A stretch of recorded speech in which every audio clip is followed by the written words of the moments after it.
Oh,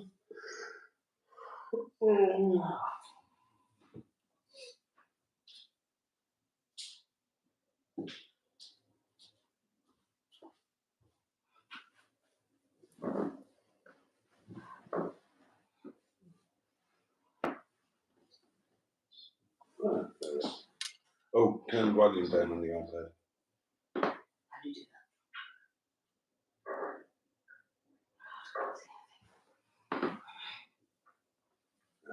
Don't want to do it.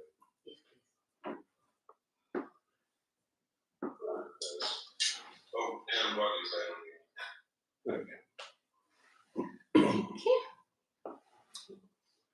Well, good evening, darlings, and a very warm welcome to our Airbnb in Llandudno in North Wales. Hope you're all well. Hope you've all had a lovely day, and yeah, welcome to what's going to be a very different live stream to the norm. For a start, we have to talk a lot more quietly because in this Airbnb, then it's quiet time between 10 p.m. and 8 a.m. So we're going to try and be nice and quiet. So yeah. Now, idiot me, I managed to forget part of my microphones. So when Emma speaks, let me know in the comments if you would, if you're hearing her loudly and clearly, please. And welcome, of course, to the M11 there. Oh, yes. Good evening, everybody. Can you hear me loud and clear? Let me know. I hope you've all had a fantastic day. We've had a lovely day, which I hope we'll be able to chat to you about in due course. But let us know what you've been doing, and I'm sure Boaty would like to know what you have been eating, and of course we are going to be sharing with you what we have been eating. Oh my God, what have we been eating? Oh, they can hear you. That's good. Wow. That's good. I'm never going to eat again. I'm so full. Do you think we should do it? Oh, of course. Sorry. Yes. Greetings, honourable community. And welcome to Wales. It's a while since I've done one in Wales, isn't it? And this time, both of us. There you go. It's quite strange. It feels really weird. Yeah. We're actually in different Airbnbs. That's why. We're just pretending to be in the same one, but yeah. We had a massive row, and he couldn't cope with sharing the Airbnb with me. No. So I've got one in Conway. Yeah. Best place for you. Thanks very much. But without further ado, Boaty, would you like me to welcome the community? Oh, what a lovely thought. And read what lovely messages. Well, you went and got yourself a drink. I might go and get myself a little glass of wine. Okay. And try not to break another wine glass. Try not to break. How many have we got left? We've got a few. There's 3 left, so we stand the chance. I've only got water at the moment, by the way, just so you know. Oh, of course, yeah. Oh, right, yeah. So you might have to get me one as well. The M11 might be having her first alcoholic drink for many years. I think probably the last time I had a drink was 2015. 2015? 9 years ago. Yeah.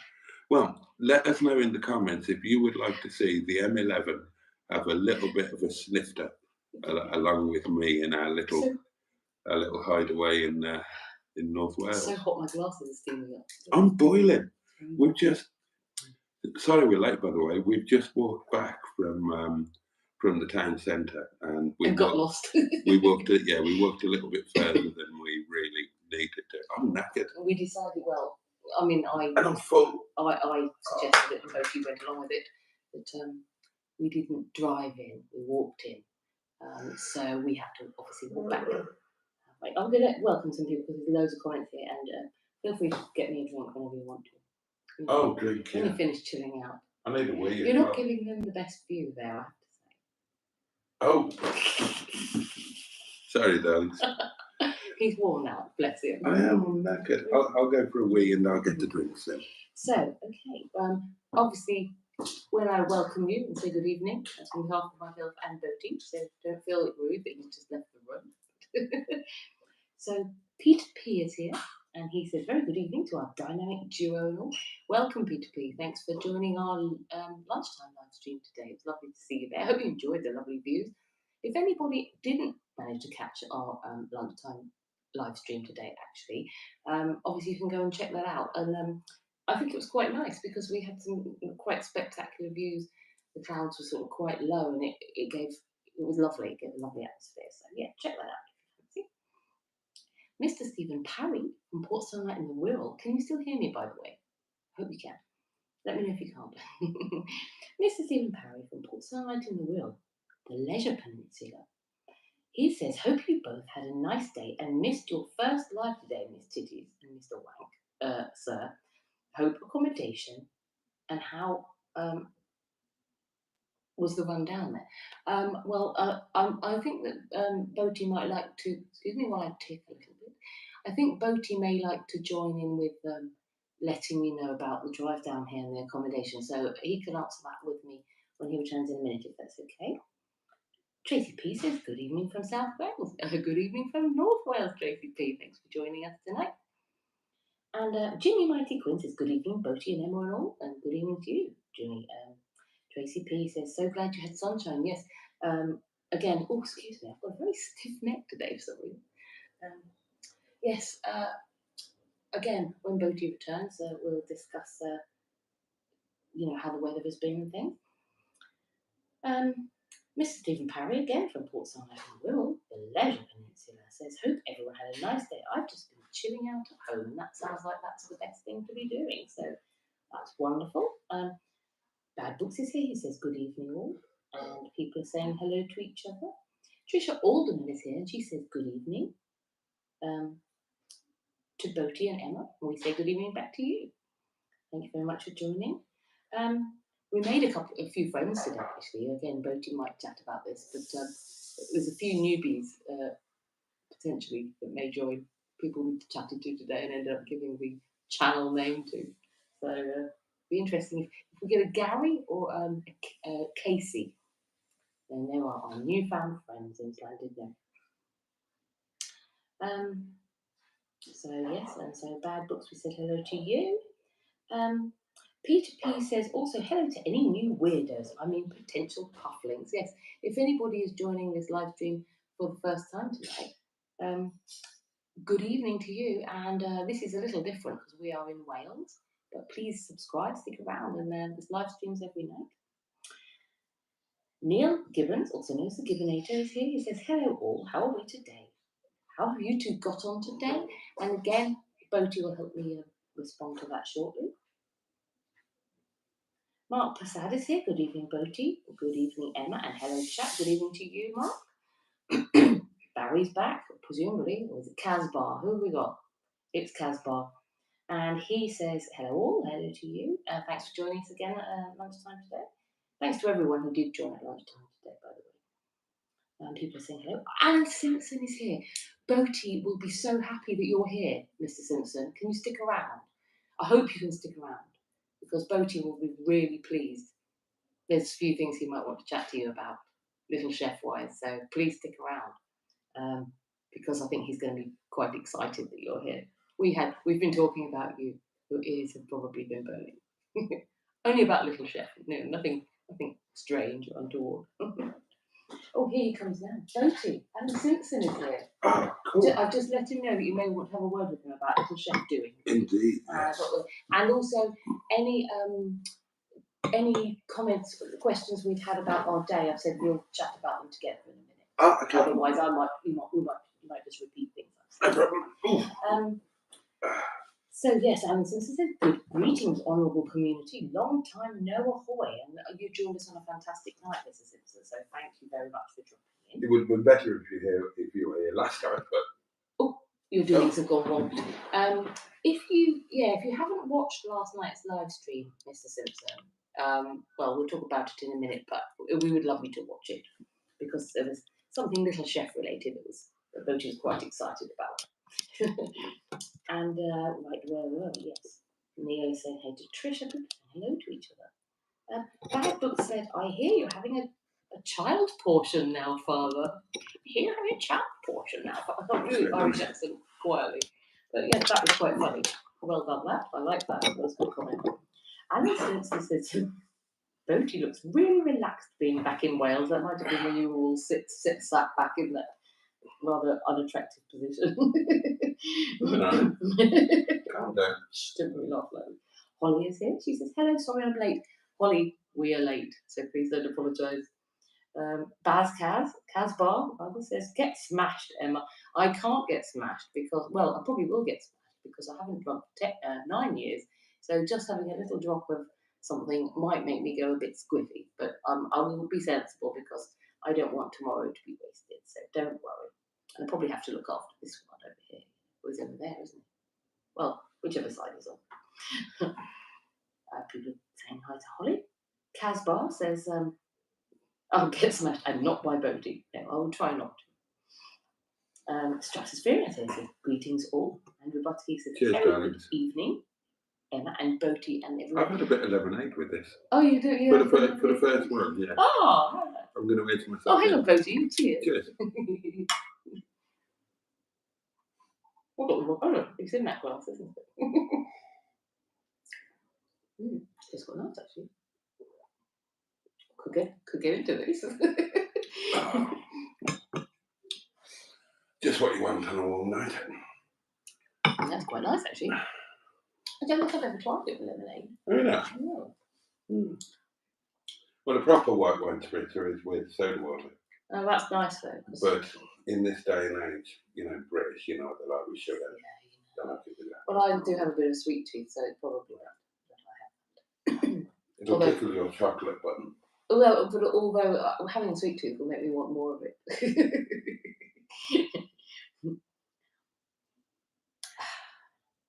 Right. And Stratosphereans here. I'm not sure if I said. Greetings, I'm Andrew Buttigieg. So obviously, Boaty, one of them, loads of people have been saying hello, and I've said, we both say hello back. Yeah. But all the usual crowd seem to be here at the moment. I've got Very good. very stiff neck tonight, so excuse me if I'm a bit twitchy. Oh, right. Interesting question. Peter P says, hope the fridge is quiet there. It hasn't been noisy, has it? But it took a while to make sure we could get it cold enough, didn't we? So Boaty's over there, by the way. That's why I'm looking over there. I'm not just talking to a brick wall.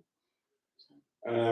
The fridge was slightly problematical on the walk home. Oh, yeah. And it was also a problem on the live stream at lunchtime, wasn't it? Yes, at the top of the Great Hall, yeah. Can you believe that this person who said he wanted to bring his coffee maker forgot to bring his coffee maker, but he brought his fridge? And, it's been squeaking basically all day. Yeah, I opened the door at the Great Hall. On the top, on the summit. Yeah. He opened the door of his fridge. And I opened the door of my fridge a few times on the way into town. And a few times on the way back. Yeah. Yes, this is a very dodgy fridge this man has got here. Yeah, it's a terrible thing. Neil Gibbons says he's walked 10 foot. No wonder he's shagged out. I walked 10 miles is what I walked. Trisha Alderman saying hi to Andrew. People saying hello to each other.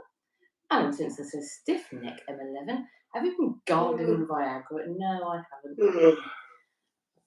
Peter P said, will the nice chap from your lunch be joining us? Well, we hope so. His name is Gary, we think. Yeah. And we've got footage of him. And he's got the, he wrote it on a paper plate. The Boaty's World, channel. So him and a beautiful, lovely waitress at our restaurant this evening also.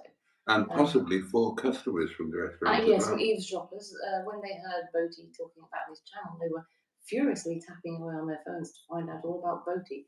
So they may well be joining too. So if anybody we met today is here, welcome. And please do subscribe because this amazing excitement that we're currently enjoying happens every night here. So stick around. Andrew Buttigieg says,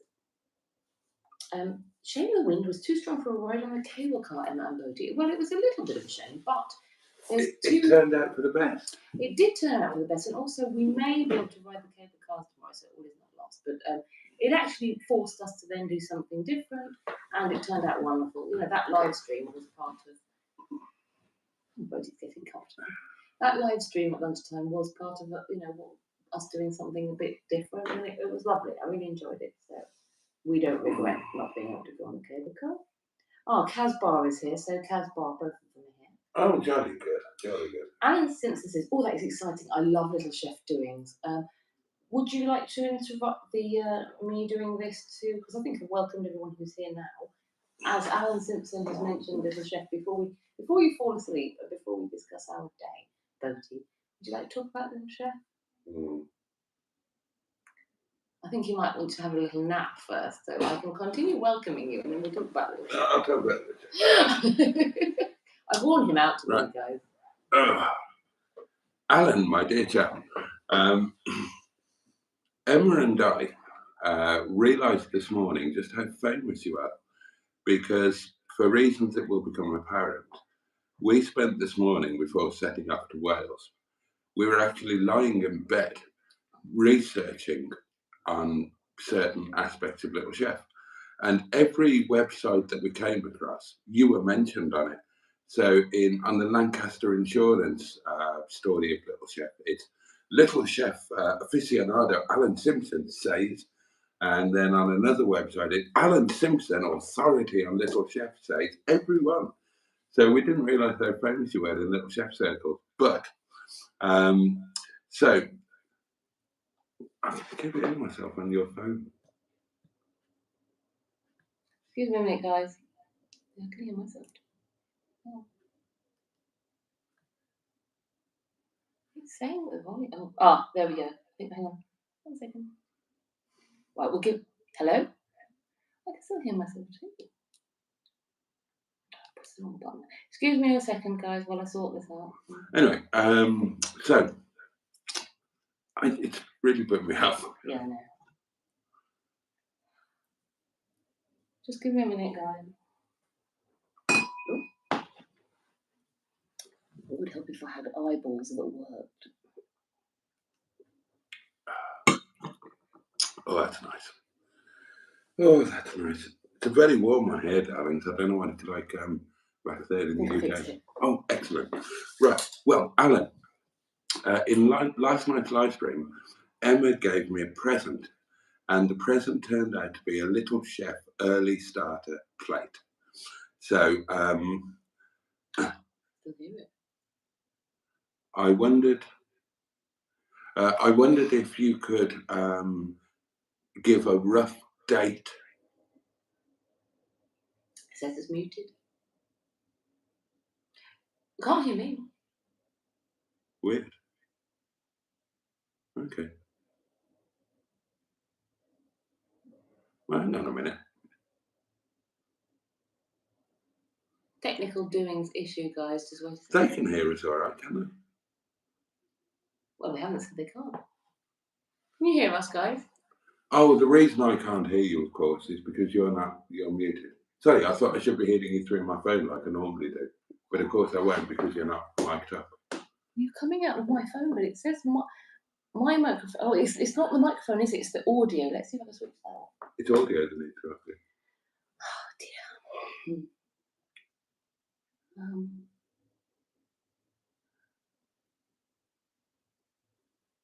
It says it's muted. It says that the volume is right down. Okay, well, we'll just have to crack on then, won't we?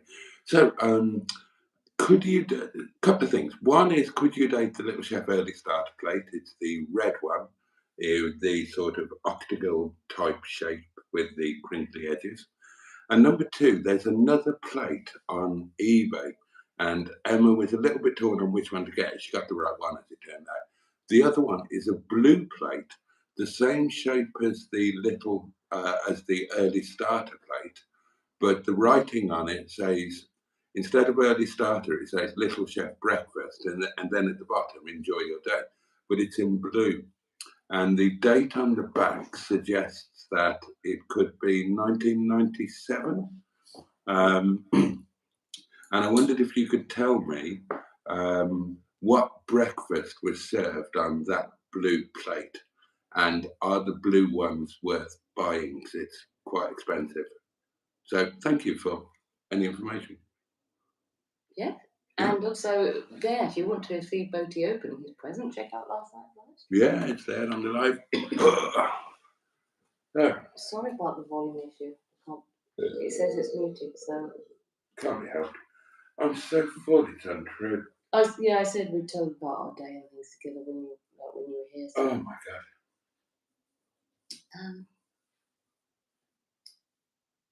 Right, so Holly says, are you both in the same building and room?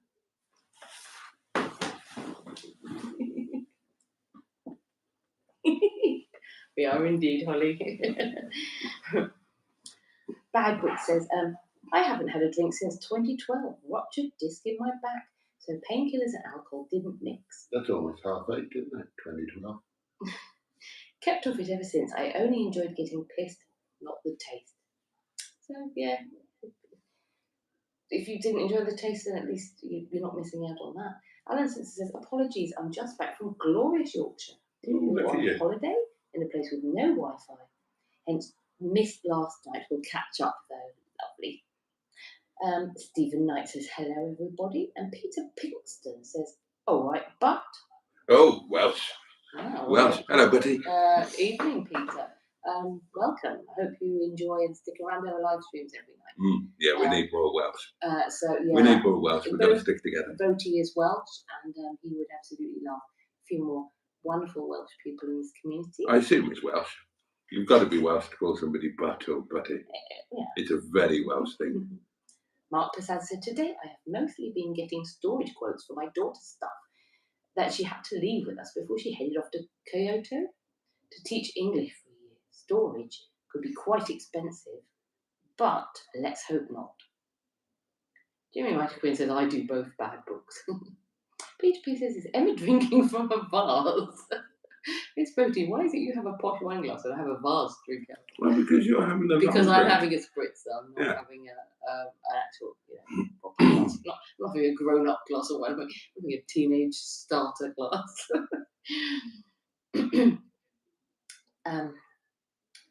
Bad Book says, codeine and alcohol made me ill. All right, let's hope I don't need to take any codeine tonight. I do have some with me.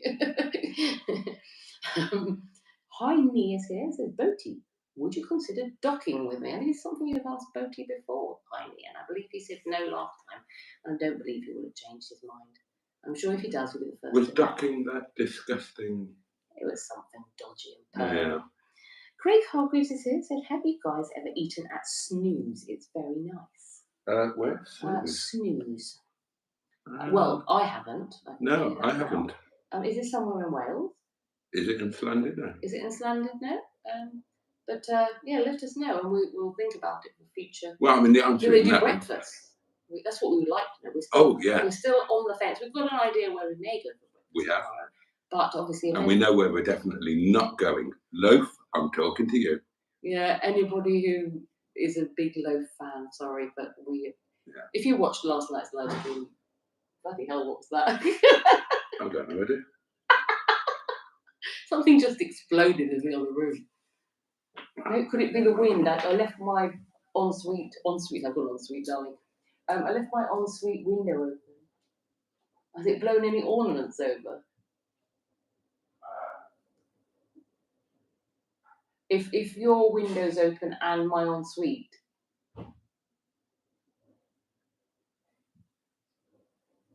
No, it's blown the ornaments. 2 ornaments over in my room. Yeah, because I was thinking that we've got a blow through going on there. Yeah.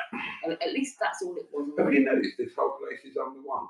All the floors are on the wonk. I haven't. Oh, I thought, okay, I was having a funny experience, a funny feeling, and I couldn't work out what it was. And now you've said that. The floors are all on the wonk. Yeah. They go uphill and You're downhill. uphill. And they're like a roller coaster. Now you said that. Yeah.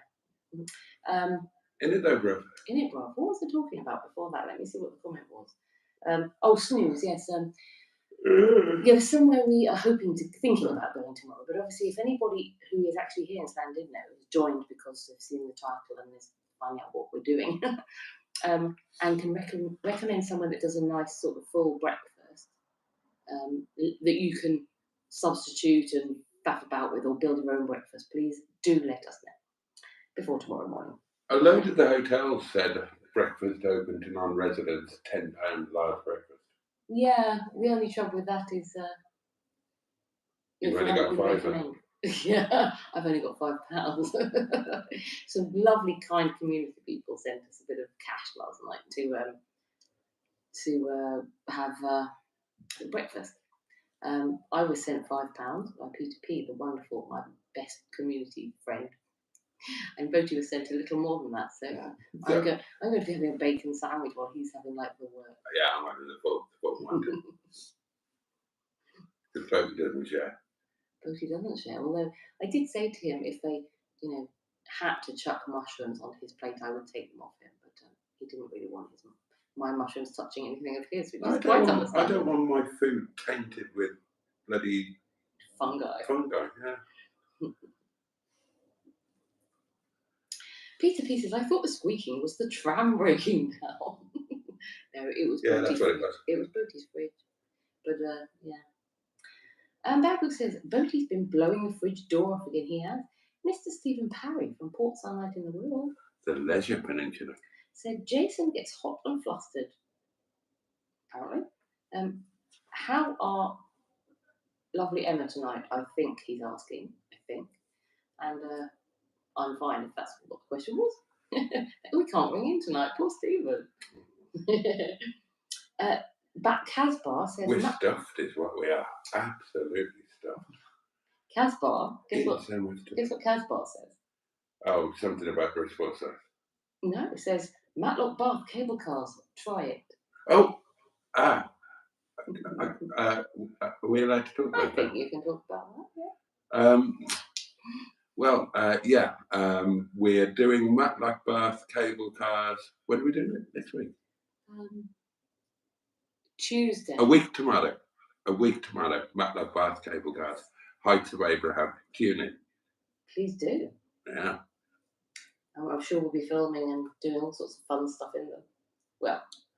So there you go. You see, we are so reactive to you, beautiful inner scrotum.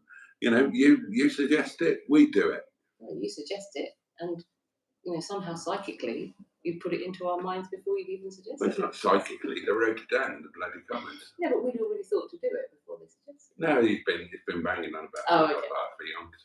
It says Andrew Buttigieg says. I just didn't concentrate on it because I was too scared of doing it. But now I've done these. Of course. Although apparently these are scarier. Mm-hmm.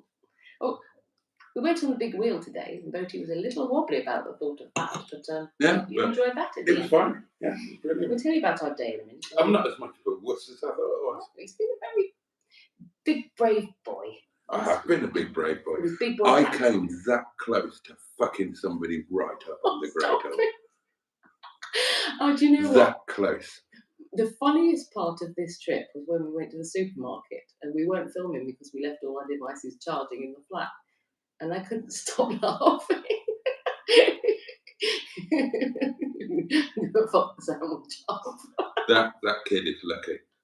He's lucky. He didn't know how close he came. But he's 16-year-old Liverpudlian and shoplifter. Oh dear. Andrew Buttigieg says that fucked him right up, I would have. He's been saying this all day. The worst part was when we were in Asda. Can you believe we were on holiday and we went to Asda? But yeah, all around Asda, he was going to fuck everybody and everything up, even the sandwiches. He picked up a sandwich originally, which had 3 in it, and he decided he couldn't go with that. He couldn't fuck that up, so he put it back and got 2. The thing was, we went to get some booze, obviously, because we need booze. Well, I need booze, and if I have to eat a dinner at a normal time, then I panic a bit because obviously you guys know that I'm used to eating at 2 o'clock in the morning. I've done it, but I know it's the wrong time to eat. You shouldn't do it. Blah blah blah. I have to because of my lifestyle, because of my work. And I've been eating at that time in the morning or later for the last 30 years. So that is the time that my body is used to eating. So if I go out and have dinner at a normal time, 7, 8, 9 o'clock, whatever, then my body thinks, oh, great, an extra meal. And at 2 o'clock, it wants food, as it normally has.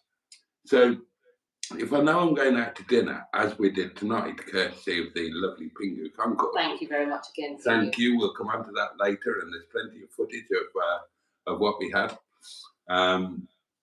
So, yeah, if I know I'm going out to dinner, I lay in a bit of emergency food for the 2 o'clock bit because I know I'm going to be wanting some munches.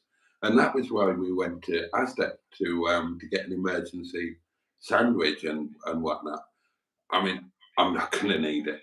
I'm really not going to. If when I tell you what I've eaten today, you'll talk about me to friends and colleagues, and I'll be the discussion over the water. You won't believe what this fat bastard ate yesterday. Honestly, it wasn't that. Oh, it was. Come on. Come on. Like I said, I mean, the amount of cholesterol I've eaten today, I'll be lucky to make it through the night. Well, when we get on to what we've eaten, then we'll be interested if we had anything community snap. But actually thinking about it, you had chips twice today. Yeah. Didn't realise that actually. Well, I might as well tell you what we had, darlings, because otherwise we'll never get round to it. So, before we left for Wales this morning, we had a mighty bacon sandwich each, right? A whole packet of bacon between us. Well, it was only 6 rashers, but they were thick rashers. So we had a bacon sandwich. Then for lunch at the summit of the Great Orme, Emma had jacket potato with cheese and salad. I had sausage, chips, and baked beans. A child's portion, but a fat child's portion. And then, oh God, tonight we were late going to eat. We were late going out. We went on the big wheel. Everything was closing, and we ended up. Well, as Emma says, we didn't choose the restaurant. The restaurant chose us by the one to be there. Now, as it turned out, Llandudno has been amazingly kind to us again, as it was last time, and everything's just gone perfectly. Touch wood so far. And so the place that we ended up at we couldn't have done better. But it was like an American diner type thing. I don't know if it's a chain or if it's a one-off. It was called Harvest. Yes. Harvest. Great place, actually. The staff were excellent. I'm very harsh when it comes to serving staff because I judge them by my restaurant standards, and I couldn't criticise them. None of them, not just ours. None of them. I thought they were all superb, it was great. We went proper American old school. I got all hairy chested and manly because probably because my testosterone was flowing after that near fight with the with the huge guy at the top of the Great Orme who was trying to mug 2 old ladies with 4 of his mates, and I just said, I'm going to fuck you up, and they discretion was the better part of their valor, and they legged it before I could get to them quite sensibly, because even though there were 8 of them, then and at least 6 of them had knives, and I think the other 2 had machine guns, I would have fucked them all up. I'd have gone for the biggest one first, and I'd have said, I'm going to count to 3, son. I'm going to count to 3. I'm going to give you a chance not to get hurt. And then, at the count of 3, I'd have just gone for him, and then I'd have gone through the other 12 just in turn. I'm sure you would. Yeah. And I would have stood by filming it. Yeah. So what was I talking about? Testosterone. The drink, I think. Oh, yeah. So I had a beer, darlings. First beer I've had for, God knows how long. But I had a pint. I had a pint of something called Peroni. I've never heard of it. But it was recommended by a charming and delightful waitress. Casey. Who also took down the name of Boaty's World. So she may well pop up at some point, because we filmed her. We've got her on film. She may well, And you are going to see the delicious and delightful Casey on Boaty's video. Although she was appearing without the Sunshine Band. And she won't know what that means. Because she didn't know who Jeremy Clarkson was. She didn't know who Jeremy Clarkson was. She'd never heard of Top Gear. She'd never heard of Jeremy Clarkson. Admittedly, she was about 9. But even so. Well, she said, isn't that the guy who's just bought a new tractor? Didn't she say that? Oh, yeah. Well, first she said, is it the guy who lives in the forest? Oh. And then you said, well, no, he lives on a farm, Clarkson's farm. Oh, him, the rich guy who's bought a massive tractor. Tractor. So, I had a beer, incredibly unlike me. And then, on top of the bacon sandwich and the sausage chips and bit, oh, God help me, I had burger and chips, darlings. I had burger and chips, God forgive me. And Emma, but right, my burger and chips, which was served on served on a chopping board, it was quite interesting. It was one of those places, darlings, where they serve things on chopping boards. But Emma's meal was about 3 times the size of mine. What did you have? A pulled pork burrito? Yeah, barbecue pulled pork burrito. So, you know, a burrito is a pulled pork and it's got that jalapeno and a bit of cheese or whatever wrapped up in like a tortilla. And it had sweet potato fries on the side and salad. And then it came a little pot of, I think, you know, like the sour cream dip and salsa. It was very nice. I couldn't finish it all, but I did manage to get through quite a bit of it. And it was very nice. So, yeah, I'm not going to be needing anything else to eat. I ate all of mine, darlings, and I can feel my arteries hardening as I speak. Like I say, I'll be lucky to make it through the night. We did find that funeral director. We did. I thought that earlier on when you were saying about that sort of thing. I thought, yeah, at least we have a funeral director. I'll look after you, don't worry. I won't let any harm come to you, Boaty. Oh, that's very kind of you. I think that's why he brings me along on these trips, so I can, you know, act as his little chaperone, not chaperone, a carer. Look after you, Boaty. Keep you safe.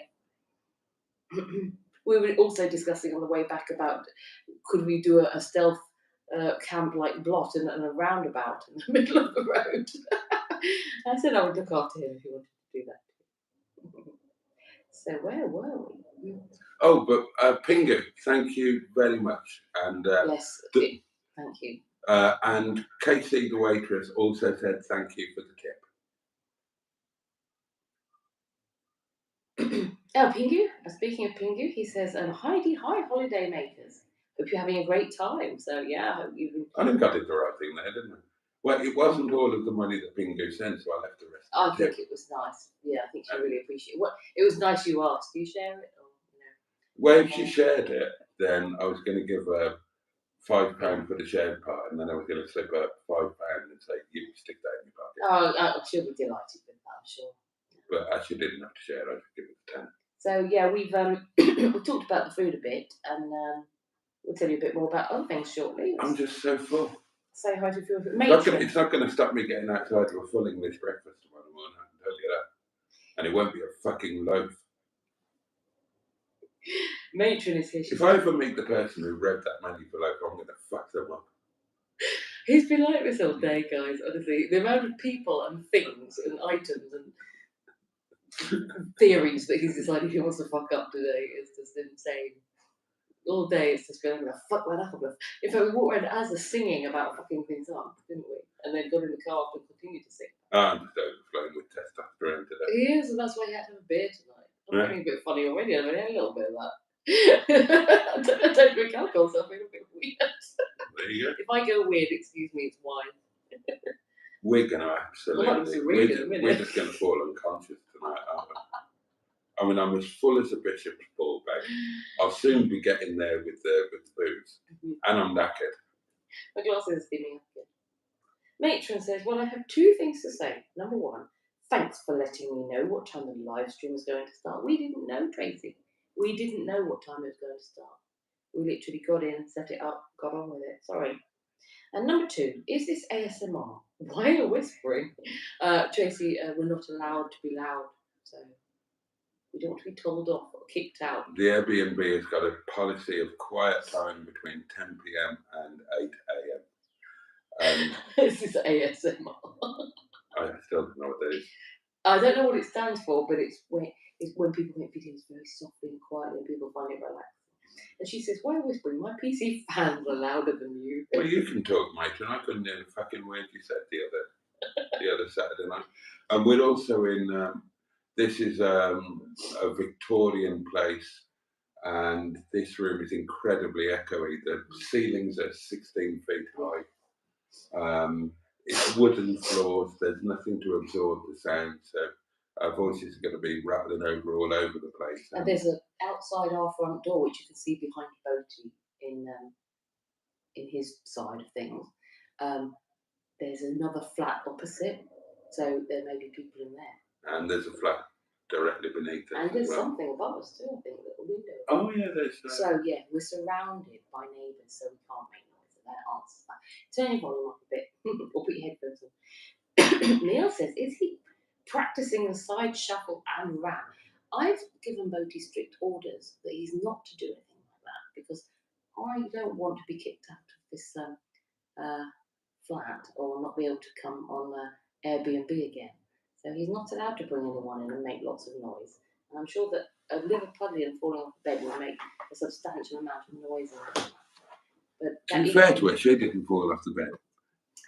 No, she didn't. Sorry, I got that bit wrong. You falling off her. But equally, that means that I've also got orders that I'm not allowed to bring anybody back either. So we're stuck with each other tonight.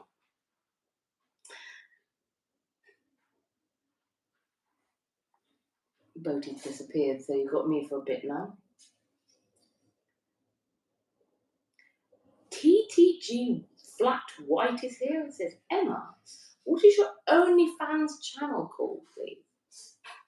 I don't have OnlyFans, but you can subscribe to my YouTube channel, which is Disinterested Car Girl. I will say it again because I'm very quiet, aren't I? Disinterested Car Girl. But don't go looking for that on OnlyFans because I'm not. Her OnlyFans channel is called Mrs. Titties. Boaty's in the process of setting it up for me. It's not live yet. Dane Berry says, try a cider called Dickens. That's an old joke, Dane, but well done. And people are saying they can hear us. Gosh, we're still at that point, aren't we, where we join? We need to go a bit faster, perhaps. Tracy P can hear us, but she's got the volume on maximum. Dan Tips is with us and says, good evening, jolly good evening to you. LA. LA, yes, and there are multiple Union flags there and flags and some yellow doings. Oh, says Alan, did Emma buy the eBay plate? I stuck a cheeky bid on it too for Boaty. Great minds. Well, can I just say, Alan, it would have been frustrating, obviously, if we were bumping the price up for each other. But no, the plate that was on about 5 or 6 days ago, that's not the one I bought. I'd already bought it previously. And actually, when that conversation was going on the live stream, when somebody said to Boaty about 5 or 6 nights ago, there's a plate on eBay. I'd already purchased the plate for Boaty, and I thought, oh my God, what if somebody buys the plate for Boaty and gives it to him before I give him mine? So, you didn't bump my price up, so that's okay. But yeah, he's got the plate now, and he seemed quite happy with it, which was nice. But the thing is, Alan, so I've got my Little Chef Early Starter plate, which I'm delighted by. But there is this blue one on eBay as well. And I don't remember the blue one in the same shape as the Early Starter. So, and the date on the back suggests it's a 1997 plate. So, again, the question, can you tell me which breakfast would have been served on that plate? And is it worth buying to add to a collection with my red Little Chef starter plate? So I've got like a pair in the same shape inside. I presume you've already got one. If you haven't got one of these blue plates, then I'll forget about it because it's on eBay at the moment. I ain't going to be outbid you. You'll be bidding on it, and I ain't going to be able to outbid you. Something I found amusing, I think I said this at the lunchtime live stream, so excuse me if I'm repeating myself. So I woke up this morning and I thought, I'll have a look to try and to find out what would have been served on the early starter plate. So I found it and I thought, I'll send Boaty a message because obviously he's in the other room. Send him a message to show what I've looked at, and he pinged me back and said that's exactly what I'm looking at the moment. So we both decided to wake up this morning, and the first thing we did was both went to the same website without knowing. Yeah. And we're looking exactly the same thing. Yeah, the Little Chef Wiki fan page thing, we both ended up there. Because obviously now I've got a Little Chef starter plate, then I need to recreate an early starter, don't I? Yep. Ideally, going to cooking outside on the venue of a previous Little Chef. Well, I remember there was a conversation between you, Mrs. Simpson, and Boaty a little while back, talking about having a potential meetup to do that sort of thing. And I think you're definitely up for that, aren't you? Oh, totally. You guys, I think we need to have some conversations behind the scene and seeing. And why did they have so much money for the ashtrays? There are ashtrays on eBay and they're all about 30 quid. The same price as the plates, yeah. Are they worth 30 quid? Is that what they actually go for? Or are the sellers just trying to fly a bit of a kite? Because honestly, if they're asking 30 quid for ashtrays whose real value is about a tenner, I'm going to fuck them up. I'm going to track them down and say, you know, you're trying to have me over here, pal. I'm going to count to 3 to give you a chance not to get hurt. And then I'm going to fuck you up. Yeah. This is Boaty's new catchphrase. Look out for merch. Coming soon. Yeah, no, I'm going to fuck Boaty's you up. world, I'm going to fuck you. You know, you're walking around Llandudno with that t-shirt on. Trying to be quiet. My chance, with my luck, Big John Fury would be walking down the other way and he'd thinking, "How are you, son? I'll gouge your eyes out." Oh, funnily enough, Oh, quietly. guess who was in Matlock over the weekend enjoying fish and chips? Big John Fury. Was he really? Yeah. Oh, all right. Well, there you go.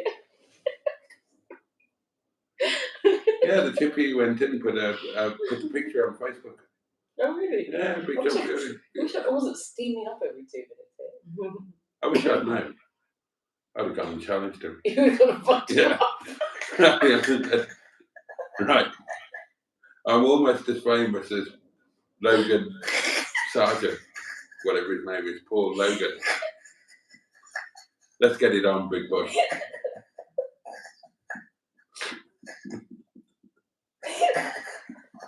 not to make noise. And when I'm done with you, I'll sort your sons out. Right, Boaty's World Bingo. What do you call it? What do you call it when you take a shot? Yeah. Take a shot every time Boaty says that he's going to fuck something up this evening. What do you reckon my life expectancy would be if I got inside a boxing ring with John Fury?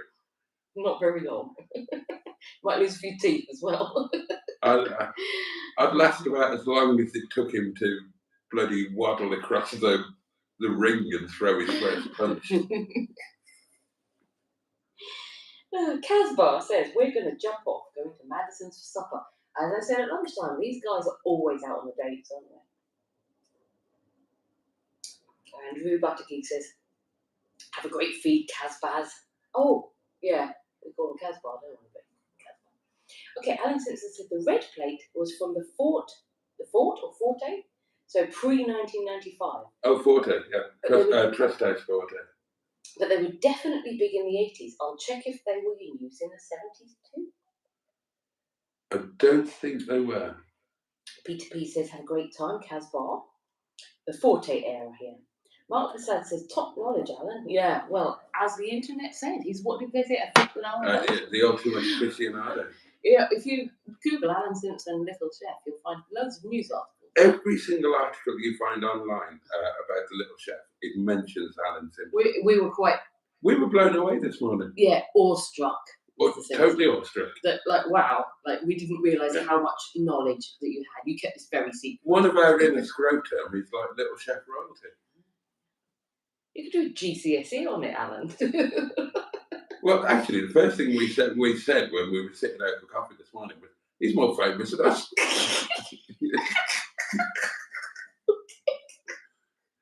Somebody should be buying him breakfast.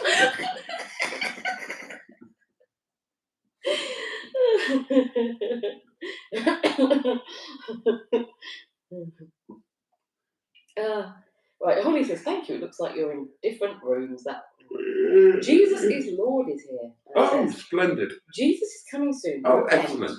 Turn from sin. Believe Yeah. that Jesus died for your sins and was raised to make you right with God. Yeah. All who call upon the name of the Lord will be saved. You're speaking to a reverend here, so, you know, would you like to respond, Reverend Boaty? Yeah, well, yes, just to point out that I am indeed a clergyman, a reverend minister of the church. So you are really leaning against an open door with me there, my brother in,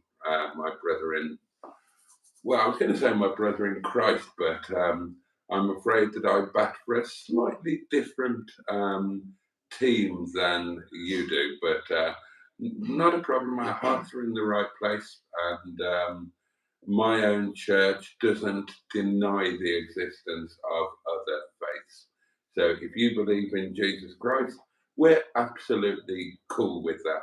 And, if we've backed the right horse and our God is the God, then, all of you Christians, you're more than welcome. We will welcome you in heaven with open arms. In our heaven, which is quite cool, we have stripper factories and beer fountains. And if you've backed the right horse and Jesus Christ is the Saviour, then hopefully you will accept us with open arms into your heaven. Although, by your rules, strictly speaking, we've we've led a slightly different life because our church has different beliefs and practices to the Christian church. So, for example, obviously, Christians celebrate Christmas, for example. Most religions and societies, they have a midwinter holiday. The idea of it is that, winter is a long, hard, arduous time. And if people have got something to celebrate roughly halfway through, then it helps them to get through. So you'll find that the vast majority of civilizations or religions or whatever, they will have a midwinter holiday. Now, the Christian holiday is called Christmas. It's supposedly to celebrate the birth of Christ, although the person uh,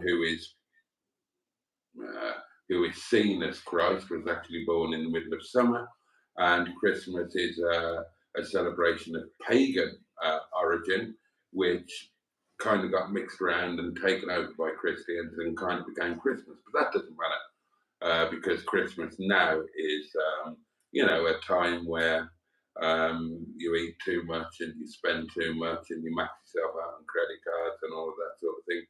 But there you go. That's the Christian midwinter celebration, and it preaches goodwill on earth, peace on earth, goodwill to all men, etc., etc., etc., which is all fine and dandy. We have a midwinter festival, my church, and ours is simply called Holiday, and it's a little bit nebulous in nature. Now, nobody knows exactly when holiday starts, but it's generally accepted to be somewhere around the beginning to the middle of November. And equally, nobody's sure when holiday ends, but we think it's somewhere around February, maybe early March. And during holiday, we are encouraged to eat good food, drink a lot of alcohol, and have as much sex as is humanly possible. So we are very slightly different to the Christians, but yeah, I mean, basically, we've fundamentally, um, I think that. Oh well, I mean, religion is a difficult one, isn't it? And people will have their own opinions now. And I don't think it's fair to judge religions on their history because people evolve, religions evolve, cultures evolve, civilizations evolve. Now, we all know that more people have died in the name of religion than have died in any other cause historically. But I don't think we can blame religion now for what religion used to be. Equally, when it comes to religious works, then they shouldn't be taken literally now. So, the Bible will say an eye for an eye. That's not literally accepted as true now. The Quran will say various things, and again, they're not literally to be taken as true. As far as I'm concerned, any religion which kind of spouts the idea that, don't be a dick and be nice to people, then I'm all right with that. And whichever one you choose to believe in, that's fine. If you believe in it, then as far as you're concerned, it's true. And I'm absolutely fine with that. I won't try and persuade you that it's not my place to do that. And, I firmly believe that what my church preaches is the truth. But I'm totally cool with the idea that other people choose not to. And ultimately, the main thing about our religion and why I think that it's frankly, I think it's a better religion, is a number of things. One, not one person has ever died in the name of our church. No other church can say that. Number two, we have a church and a God who doesn't need expensive buildings and people throwing money at it. We don't have physical churches. If you can talk to God anytime, anywhere, and our God doesn't need us to spend a fortune on building an expensive building to show how much we worship Him. Our God would rather that we spend that money by giving it to people who need it and who would benefit from it. Our God doesn't. Our God thinks that there's enough money in the world that nobody should go hungry. So He would frown upon the idea of building something really expensive in His name when somebody a mile or 1,000 miles away is starving to death. Number three, no ministers of our church, no officials of our church, like myself, none of us draw a stipend. If you don't know what stipend means, then it's the name for a wage paid to a clergyman. We don't draw a stipend. None of us, nobody. And again, our church is unique in that. And for the same reason, we don't think that we should be paid for what we do. We think that money should go to the people who need it and who would benefit from it. So, and also, those are three of the reasons why, why I'm where I am. But also, and I won't go into a huge theological debate on this, but every other religion that I've encountered leaves questions to be answered, and my church is the only one that satisfactorily answers any question that you care to name. So, if you talk about Christianity and the divine birth and so on and so on and so on, well, and Adam and Eve being created by God. Well, what about Darwinism? What about evolution? What about And there are questions that can't be answered there. You're just supposed to believe through sheer faith. And the same is true in the majority of other religions. Whereas with my church, all of those questions are answered, and it all makes perfect sense. And that's why, relatively late in life, I turned to my church, because when I heard and when I read the answers to various questions, I thought, okay, now it makes sense. And everything suddenly made sense. And the things that didn't make sense, it made sense why they didn't make sense, if that makes sense. And so I was drawn to it, and then perhaps because of that, God visited me one night when I was very, very drunk indeed, and that was that. I decided to dedicate part of my life to not exactly spreading the good word, but spreading it by thought, action, and deed, rather than just going around trying to bully people into believing what I think they should believe. I don't care what you believe. You believe what you want to believe. If you're a good person and you do good and you don't do evil, fine. Don't care who you believe in. That's all fine and dandy. It's all good. That was a wonderfully detailed response, Boaty. Oh, good. And I hope that a lot of people did find that interesting. They really didn't, did they? I think that there might be some people. I saw somebody pop in that said something. They said it sounds like, I can't remember what they said, but it sounded like they liked what you're saying. We'll get to it in due course. Right. Oh my goodness. Oh, there we go.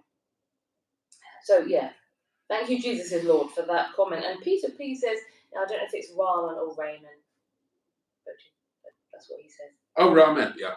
Ramen. And Neil Gibbons says, if Jesus is coming soon, ask him what the lottery numbers are for next week. Alan Simpson says, Granada got their hands on Forte by 1995 to 6. By that time, Forte had started working on a new look for Little Chef with blue and white. Okay. The blue and white look was going to be used initially at restaurants beside lodges or towns where they could attract more evening diners. A growing market. And they would have posher decor, aircon, tablecloths, and a fancier menu. Okay. I think he said something a bit further down, but yeah. So that blue plate is worth having then? Yeah, well, I did say I wonder if it was for some kind of special thing. So I think it probably is, yeah. And it was cheaper than the... oh, yeah, but who knows how it's going to end up, where it's going to end up at. But thanks for the information. I thought Boaty's really pleased with this. Thanks, Alan. Peter is asking Neil, are you saying Jimmy is Jesus? Well, Jimmy does seem to be quite psychic. He can probably tell you the lottery numbers more than Jesus could. Sherry's here. Hi again, Sherry. Hello, Sherry. Hi. It's lovely to have you back with us. It really is. And it was thanks for popping at lunchtime and being back. I like it because, you know, we need more female blood and hormones pumping around Boaty's world. So it's wonderful to have you back again. Right, it's been an hour, so I'm heading out to the balcony. Okay, I will see you in a bit. I will keep them warm for you, Boaty. But Sherry says, hi, just a quickie, because I'm charging and it doesn't work normally when I do. And it's a whole story with 2 tablets. Don't ask. I did see you 2 before, and such a lovely setting. I Googled it, nice room. It was a lovely setting. Yeah, if anyone hasn't seen the lunchtime live stream, it was quite nice. Nice setting, but also I think it was quite a fun one. And sorry it had to be cut short because I think Boaty's data ran out or something, or we had bad signal. But we were enjoying doing that. And we were going to show you around the Great Hall.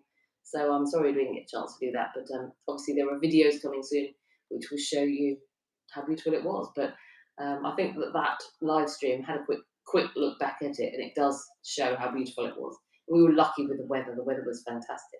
When the forecast had been for rain all day. The only time we got rain was walking into the centre this evening to, you know, get things to eat at all the big wheel and things. And even then, it rained. It wasn't super heavy rain, and it didn't last long. So we've been amazingly lucky with the weather, considering it was forecast about a week ago when we looked. It was forecast to rain the whole time.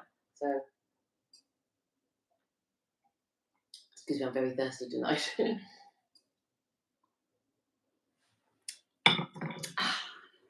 Wunderbar. Neil says, I think he is. Peter Pinkston says, high praise.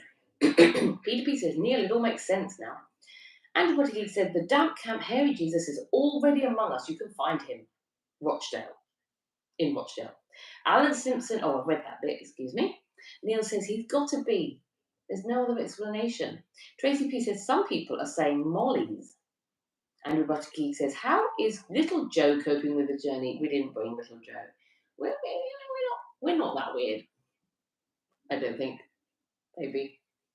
I'll reassess that statement later. Matron says, you're a bit louder talking now. I can hear you better now that you're talking at a normal level rather than a whisper. Yeah, I think Boaty is relaxed a bit now, so he's not so paranoid about the noise, perhaps. But if someone comes knocking on the door, tell us to be quiet. We'll have to go quiet again. Jimmy might have been. I'm not Jesus, just an old has-been. Peter P is saying, sorry, Tracy P, not related to Peter P, I don't think. Molly's is by the station. I'll let Boaty know that when he comes back, if I remember. Craig Hargreaves says, the Grand Hotel looks a right state now. Britannia Hotel Group is so bad. Yeah, Boaty was telling me that last time we were here. Excuse me. Hernande is here, says, what are you guys about? Boaty does live streams every night. Oh, can I just say to Matron, by the way, if you're listening, Matron, I'm not on a device where I can read your messages. I can see you ping something through. When Boaty comes back, I'll ask him to read the message and see if it's anything I need to know about. But I'm not on a device where I can read them. So what was I going to say? Yeah, what we're about. Excuse me. Normally, when I'm at home, I mute my microphone when I want to have a cough, and I can't do that today. Boaty does live streams every night. Twice a week, I join him and co-host, And we talk about all sorts of things. And, you know, the community and people in the chat can lead what we're talking about. So if you want to chat about something, throw a comment into the chat and we'll chat about it. We'll read your comment out. We'll give you our thoughts. Sometimes we can't get very loud here today because we're away. We're not normally away. We're normally at home. We can be a bit more loud. We're away in a place that we have to be quite quiet. So we're quite calm tonight. But yeah, sometimes it can get really fun. When we're at home, Boaty has call-ins where you can ring in and say hi and have a chat with us. So yeah, basically, if you'd like to subscribe and come back other nights, because it can be quite different. Some nights it can be sort of quite debates or serious or talk about cars, and other nights it can get quite fun or talk about quite, you know, hilarious topics. So yeah, if you'd like to stick around, it'd be wonderful. Thank you for the question, Anande. Matron says they are in Wales on a night away and chatting with the community, which is that's what we're doing tonight. Yes, this isn't standard. We don't always do this, but having a little holiday at the moment. Right, Alan Simpson, you've said something, but I'm going to tell Boaty when he comes back because I think he'd like to know that. So I'll leave that in a minute. Mr. Stephen Parry from Port Sunlight in the Wirral, the Leisure Peninsula, said, how much did it cost for your night stay for you both? That's information we're keeping to ourselves, I'm afraid, Mr. Parry. Peter Pinkston says, bad heartburn, not nice. Oh, have you got bad heartburn? Sorry to hear that, Mr. Pinkston. Peter P says, so they had a lucky escape, just like Nigel Mansell did. Alan Simpson's saying something else. I can hear Boaty's coming back, so we'll read your comments to him in a moment, Mr. Simpson. Matron is promoting her channel. If you haven't already, Matron, you probably have, but if you haven't, can you throw my channel? I'm the Disinterested Car Girl, fairly new on YouTube. I'd love some new subscribers, please. If anybody is watching this, please pop along there. Right, Boaty's back. Alan said a few things, so I held off the comments. Oh, and my picture froze because my battery is running low. Right. I need to plug it in. So if your picture froze because your battery is running low, mine too. Will that have lost me as well? Oh, I don't know. Ask them. Do you want a tupper? A little bit, but we'll need lemonade as well, please. Can you let me know if we froze or something for a bit? Because while Boaty was popped away, his doings were corrupt. So I hope you didn't lose us because I was reading through quite a few comments. So if you could let us know if we froze or were lost for a bit. Right, thank you. I see a message pop through. I can see it when it pops up on the screen briefly, Matron, but I couldn't see the longer messages. So I shall speak to Boaty when he comes in now. When Matron is sending messages, obviously at home I can normally read them and I can't. Okay. So when you get a minute, we just cast an eye and see if there's anything that we need to know about. Please. Yeah. And also I've got a couple of messages from Alan Simpson here, or a few. Cool. So I've held off until you come back and I'll let you know.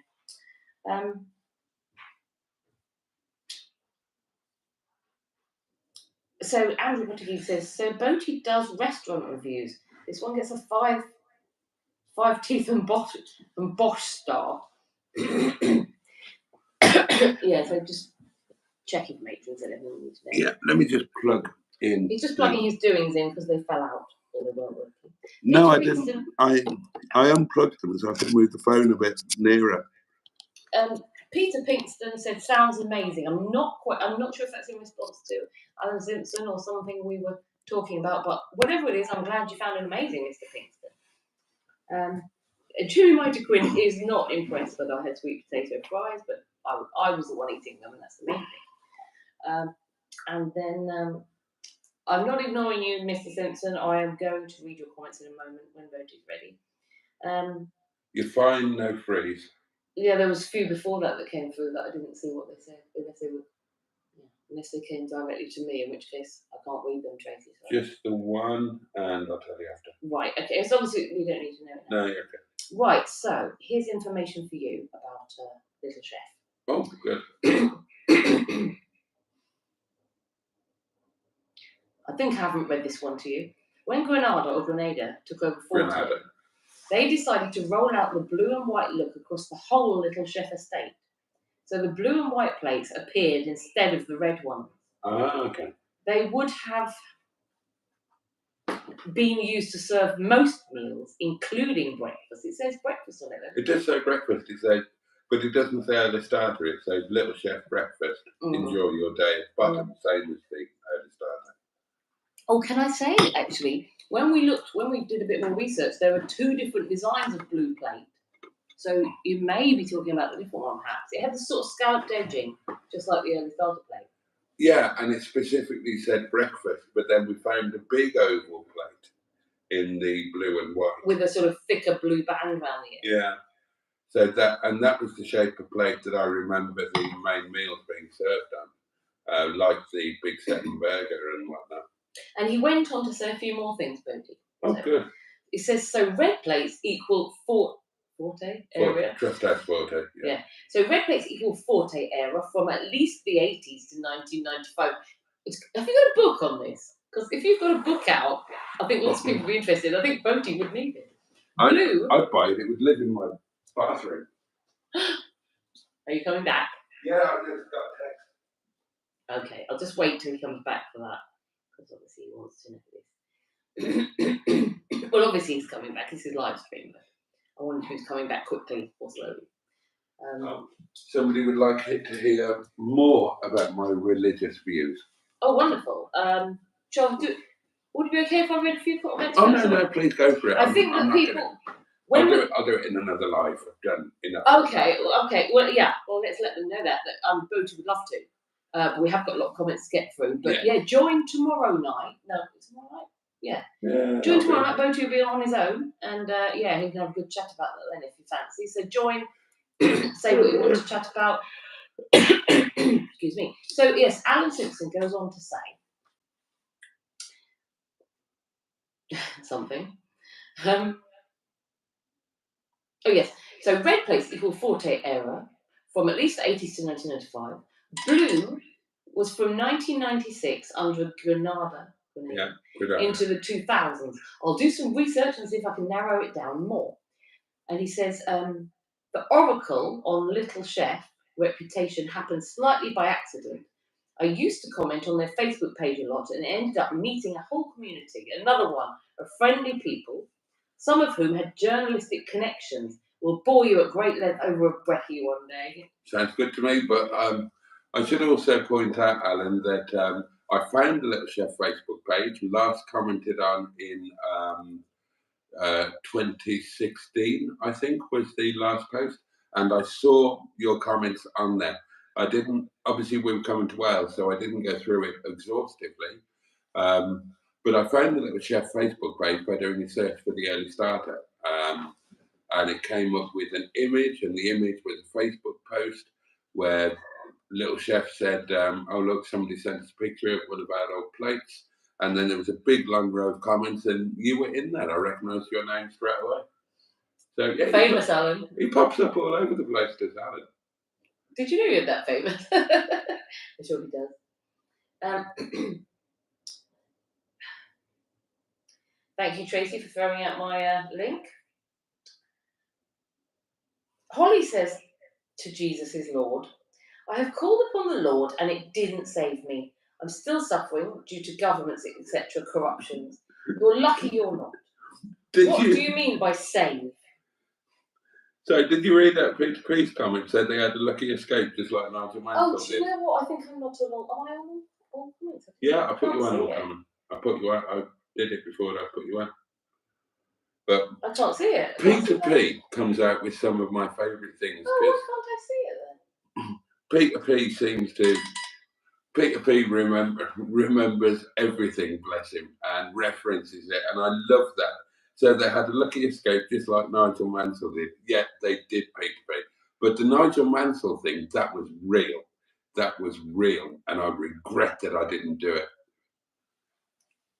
That was a genuine thing, the Nigel Mansell thing. You know about it? Right. Mansell had a golf club, right? And it's not where you would think it would be. Nowhere near the Isle of Man where he was living, nowhere near Birmingham where he came from. But it was very near where Lisa and I lived in Exeter. And Lisa's son was something of a golfing prodigy. He was a sporting prodigy, full stop, but he particularly excelled at, weirdly enough, golf and football. And he played golf at Nigel Mansell's club, right? So we used to have to take him to things and attend functions. And Mansell fancied Lisa. And he did the worst thing a man can do, a chap can do to another chap. I'm there with my woman. And Mansell completely blanked me and started flirting with Lisa. It's ringing bells now. Yeah. So you don't do that. No. I mean, one thing, you don't blank somebody at a social, you don't matter, you're nothing. Right. Two, you don't flirt with a man's woman, full stop. You certainly don't do it in front of him. And put the two together, and I just wanted to rip his fucking moustache off. I did. I really did. And it's one of those things to this day that annoys me that I didn't. He was a lot smaller than me, so it didn't seem entirely fair. And the other one that they'll know about it, Noel Edmonds.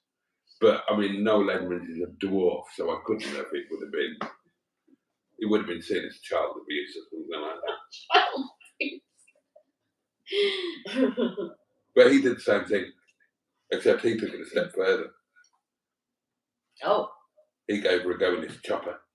Oh, did he? Yeah, took her up in a helicopter. She went with him? Well, she was a helicopter pilot, and he was at an air show, and he said, "Oh, come up." He'd been flirting, come up with me. So the pilot in her, of course, she's going to go up. I'm left there. I'm going. Oh, he just took her in a helicopter. Edmonds, tidy beard. I'll have you when you come down. I think of worse places you could have taken her. Yeah, well, yeah. So Oh, you mean like up the ass? Yeah, I was trying to be discreet. Yeah. You don't need to be so blatant, Boaty. Thank you for that, Peter. Matrix says quiet time means no parties, music, jumping around, loud sex, DIY. It doesn't. Loud sex and DIY. Did she mean masturbation? I think she means DIY. Oh, right. But knowing Tracy, maybe not. But hey, it doesn't mean speaking at 0 decibel. B2B said, example, falling off a little puddling. Yeah. I imagine that would have breached this Airbnb terms and conditions. Yeah, that's why I won't let you go outside for a cigarette, in case you bring some dodgy woman. Did you read Craig Hargreaves saying the Grand Hotel looks in a right state now? Yeah, I did, and I said that you commented that when we were here before. Yeah, it's a shame. It's a real shame. I didn't know what it was. Oh yeah, Jimmy Quinn wasn't happy about sweet potatoes. Yeah, I said because you were out the room. Obviously, I held the Alan Simpson ones. I thought you'd want to hear that, but others, I thought you'd be alright. I thought you'd live without some of the others. What's wrong? My neck is all stiff. Peter B says, "Your neck is all what? My neck is all stiff." Oh right, sorry. My apologies. I didn't say anything about my knickers. Thank you very much. It's nice, isn't it? It's nice to be in a different place with them. I hope you're all enjoying being here with us, darlings. Isn't it nice to do it? It's lovely, and it's lovely being here. It's a nice place. It is. It's a lovely place. We would recommend it. I thought it was funny when Boaty walked in. He said he felt like he'd walked into somebody's house, didn't you? He said he felt like you just walked into someone's flat. I've never been to an Airbnb before. I didn't know you hadn't been to an Airbnb. No, I hadn't. I'm sure I've heard you talk about them. Didn't you? Did you not go with Neil and Sophie once, or was that just no? No. Oh. I've never done it, and I've never done a guest house or a bed and breakfast. I just do hotels. I'm glad to help you lose your Airbnb. And so it was weird. I'm used to walking into, an anonymous hotel. So it was weird to walk into. Well, you're walking into somebody else's house. Yeah. And you're going to live here forever. We've got books. Yeah. We've got board games. Board games. Yeah. So. Is it Connect 4? No, there's no. What did you want to do? Connect 4 live? Oh, I think we could have a game with Scrabble. Oh, well, we've already played Scrabble with them, haven't we? We've scored one. No, there's no Connect 4. Sorry about that. These settees are quite comfortable. Yeah. Fantastic bay window over there. Yeah. Honestly, the ceiling is twice the windows are twice the height of me. We both filmed the apartment when we arrived, so you can have a look. The apartment, I'm getting a bit posh. We're in an apartment. We're in an apartment here, guys. Well, actually, isn't this what Simone lives in? Isn't this what would be called a maisonette? No, maisonette. I lived in a maisonette, and it's basically like the house is split, but you have an upstairs and a downstairs, isn't it? Yeah, it's like when I lived in, it was a house, but it was like instead of it being split into flats, it was split into two properties that had an upstairs and downstairs. Oh, okay. Well, Simone hasn't got an upstairs and a downstairs, has she? Are you still? I don't know if Simone's still there. Simone, have you got an upstairs and downstairs in your property? Because what did you think a maisonette was then? Well, I never knew what it was until I asked Simone, and then I understood a maisonette to be a house that had been split up into flats. I don't think it is, because I lived in a maisonette, and so it was a house, and I had the upper maisonette. So the downstairs they had like the basement and the ground floor, right. And when I went in the front door, we would go upstairs, and we had the first and second floor. Yeah, and I think we had the third floor as well. Yeah, we had the third floor as well. Mm-hmm. So that's what the maisonette is. It's like a house that's split down the middle. It's like flats with stairs in. Okay. So you've got an upstairs in a flat. Oh, right. So if this then had stairs to another floor, this would be the maisonette. This would be a maisonette. So as far as I know, you can Google the exact. Peter P says, Boaty's inner Welshman coming out wanting to F everyone up. Yeah. That's what it is. I'll come over to what else then. Peter Pinkston is still here, which is lovely that he's still sticking around. Says, you remind me of John Fury. The difference is you also remind me of fucking Tommy Fury or Furry? Fury, Jonathan. Right. I can hear somebody else. Should I shut the living room door? Be a bit quiet for a bit. I can hear people outside the door, so we're just going to quieten down for a little bit. Andrew Boaty says, Boaty on a fuck you up rampage. He has been today, he really has, particularly in Astor. Simone says, hi everyone, sorry I'm late. I just found out there are riots here in Plymouth. Oh my goodness. Hope everything's okay there, Simone. Ashley Wood is here. He says, Holly getting Deliveroo, and then something's been starred out pizza, and fat bitch will still be hungry, which isn't a very pleasant comment, and we don't really enjoy that sort of abuse to our community. So I would kindly ask you to refrain from being a bit mean to everyone else, because it's not nice, is it, actually? Andrew Butterkey says, hi, Simone. Oh, no, I hope you're safe. We all do hope you're safe, Simone. Holly says to Simone, hello, are all of your doors locked and windows closed? Are they bad? Have you seen?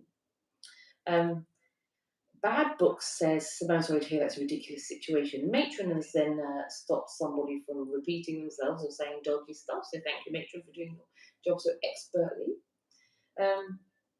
Simone says she is far from the city. So, and then it looks like Mike 420's adventure was a very naughty boy because he was timed out by Matron for 600 seconds, but it's ended now and he's back. Holly is having a word with Ashley Wood saying, I beg your pardon, but she didn't promise him a lady garden. Instead, she went on to say, why are you appearing and assuming I ordered pizza and calling me a fat bitch? Which, yeah, why? Fair question. Why would you do that? That's what I would like to know. Yeah. Do you know, Holly? Because otherwise, why would you target her in that way? It's not, well, you shouldn't target someone if you know them, should you? Excuse me, I'm a bit wibbly. I haven't had much to drink. I already feel a bit funny. Yeah, Matron said she timed out someone for religious and racial hate speech. Please don't do this, thank you. And yeah, we echo that. Mm. Steve is here. He says, I love dropping in. This is the comment I saw. Steve dropped in. He says, I love dropping in just when I'm reminded of the Pastafarian movement. Ramen or ramen. Ramen. And Steve says, noodly appendages. Absolutely. So that's why when you said you won't bore people, I said I think someone was quite enjoying it. Yeah, and may you all be touched by the FSM's noodly appendage. Even me tonight. Yeah, even you tonight. Thank you very much, Boaty. Yeah. Andrew Boaty says FSN. Quietly though, because people are around. Can you have a word with him then and say, can you do it quietly, please? Yeah, I'll mention it. Yeah. You say, if you touch Emma with your noodly appendage tonight, can you please do it gently and quietly? Yeah. Or if you don't do it gently, then put one of your other noodly appendages over her mouth so she stays quiet. God. And Matron says, you are in the correct place, Steve. The man himself on this live is a minister of that very movement. Indeed. And Holly is asking Ashley more questions about why he's being rude. I might have read that already, or she might have repeated it. So I'm sorry. Casey Rowlands. Is this Casey from the restaurant? Oh, is it? I've lost track of where we are. Her name was Casey. It was. Casey, if you were here, oh yes, I was your waitress in Harvey. Casey, awesome. It's wonderful to see you. Oh, we were talking about you earlier on the live stream. We were all positive, obviously. Totally. The videos will be coming up. Casey Rowlands, who is in the chat, she is going to be starring in Boaty's next Llandudno video. Oh yeah, found her. So yeah, wonderful. So nice to see you, Casey. Really pleased you made it. I hope. And the end of your shift was good. Thank you for tonight. You were absolutely well. We were commenting. You were all of the guys there were absolutely fabulous, and you were lovely. Such a friendly person. You enhanced our evening, and we are very grateful to you. And our holiday. Yeah. We were. Well, same thing. Holiday. I mean, we're on it. Let's not big it up to any more than it is. Yeah, but what we were saying. We're here on an everything on holiday has been lovely. We're fucking off tomorrow. Everything on this holiday has been lovely. Holiday. It's a holiday. For me, it is. Well, admittedly, it's the closest either of us are going to get to one. I'm on holiday. Don't spoil it for me. Yeah, whatever. It sounds a bit grandiose for it.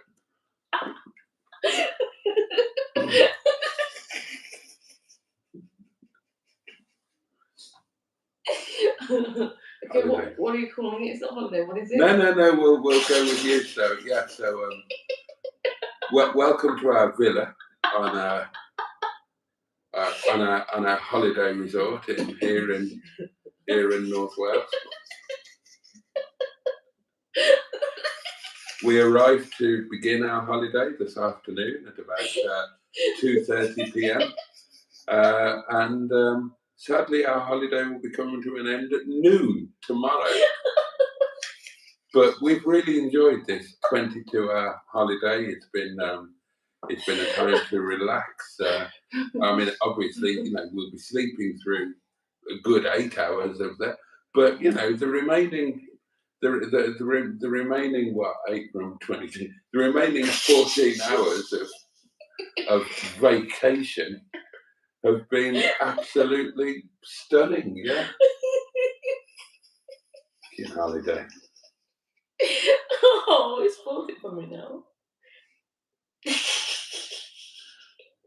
It'd make it sound more exotic if you said, "Yeah, we're the YouTube legends doing an overnight filming gig." Now that's true, and sounds a bit more impressive. Is that? Oh yes, we're here on holiday, don't you know?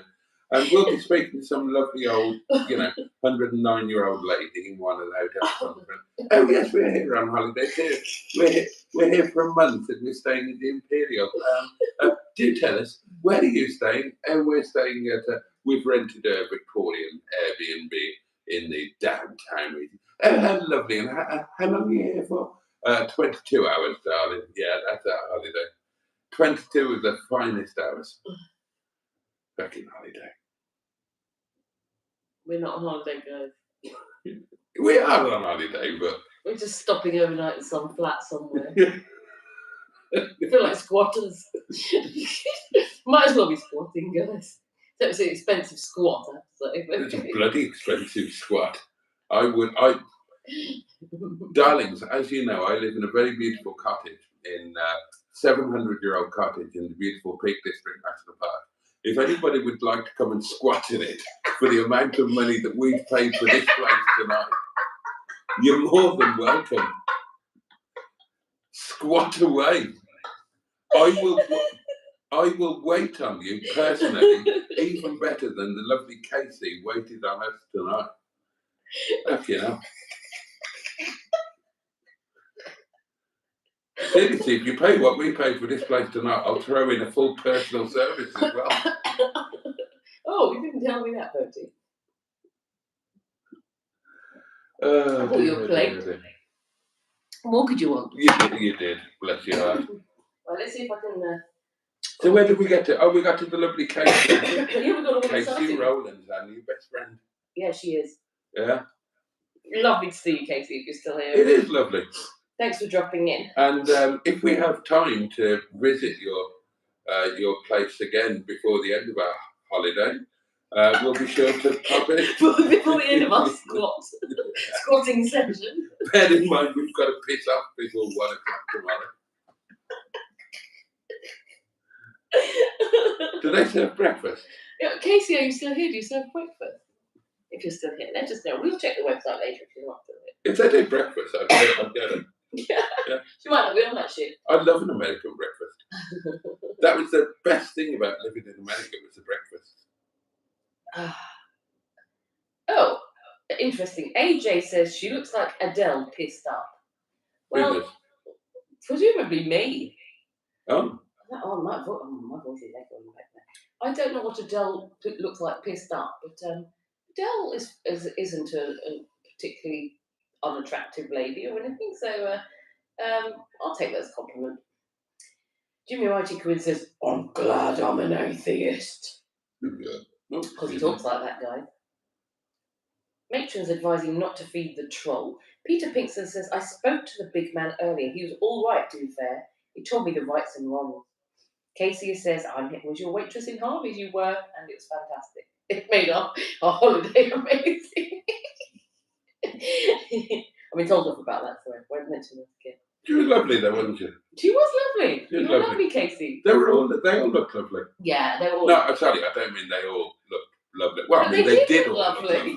They did. But they all seemed to be lovely. And they were smiling and friendly. Yeah, and hopefully they recognise. Well, hopefully they're treated very well in that establishment, and that's partly why they're so lovely. And they get recognised for being lovely and being great advertisements for the brand, if they are a chain. Or I've never heard of them before, to be honest. But I mean, I'm a bit out of the loop, aren't I? You're an old man. I had to ask her what beard I should have, because I haven't drunk beer for 30 years. And then when she told you which one, you said, never heard of it. Yeah.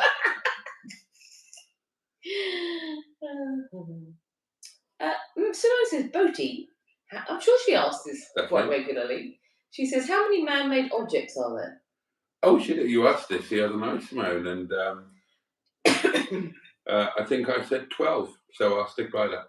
Casey says hello to everyone, which is lovely, because this community are wonderful, so it's very nice when new people come along and join. Peter Pink. It's so cool that she actually came. I know, that's lovely. Yeah. So welcome. So we got one out of however many it was, because we didn't get Gary, did we? We could have had the people on the next table. We just don't know what their names were. Maybe they were. Oh, Gary might be watching, but mind you, he probably started work really early this morning, didn't he? Yeah. He may pop in at some point. And he'll have finished at like 5 o'clock, so he'll have, he's probably tucked up in bed by 9 or 10. He's not going to be watching. Probably, he looked like he could do. Casey would have just got home, bless her. Yeah, so she's thought had a quick drop in. She works the same hours I do. Yeah, so she'll have just been finishing up. I run a restaurant, Casey. I feel your pain, and that's the reason why our holiday is only lasting one night, because tomorrow night I'm back to the restaurant. I thought you said it wasn't a holiday. Well, I'm trying to go with you. Go with it. Stick with the program, Boaty. AJ says she's drinking vodka. Surely, no, I'm not drinking vodka. White wine and lemonade, and it's the first alcoholic drink that Emma's had since 2015. Yeah. The last time I had an alcoholic drink, I had 3 glasses of Baileys, and I had a hangover for a week. Baileys is much stronger, though, it wasn't watered down or anything like that. I'll be fine. Peter Pinkston says, it doesn't. You can't bring an army on your own people. It would never work. That was a bit of a response to what you were saying. Holly's having an argument with Ashley. Jimmy Mighty Quinn says, it was a load of shite. Because he liked that. Bad Book says, hi Casey, Emma and Boaty said you might join us. And Tracy's excited Sherry's here. And she's saying, oh, hello Casey, I just realised you were Emma and Boaty's lovely server waitress today. So everyone's welcoming. That's what's lovely about this community, Casey. Everyone's so lovely and welcoming. So I hope you enjoy popping in. Peter Pixel says, I say well done, both of you. So That's brought our age demographic down, hasn't it? Yeah. Tell all your waitress friends and all your other friends. And yeah. Tell everybody, basically. And when we look at the analytics for this, we're going to, for the first time ever, we're going to have somebody in the 16 to 25 category. So also, you tell all your friends and everything that you will be on Boaty's next Wales video. You will feature on it. So yeah, tell everybody, get them all over, and you can look out for that. So yeah.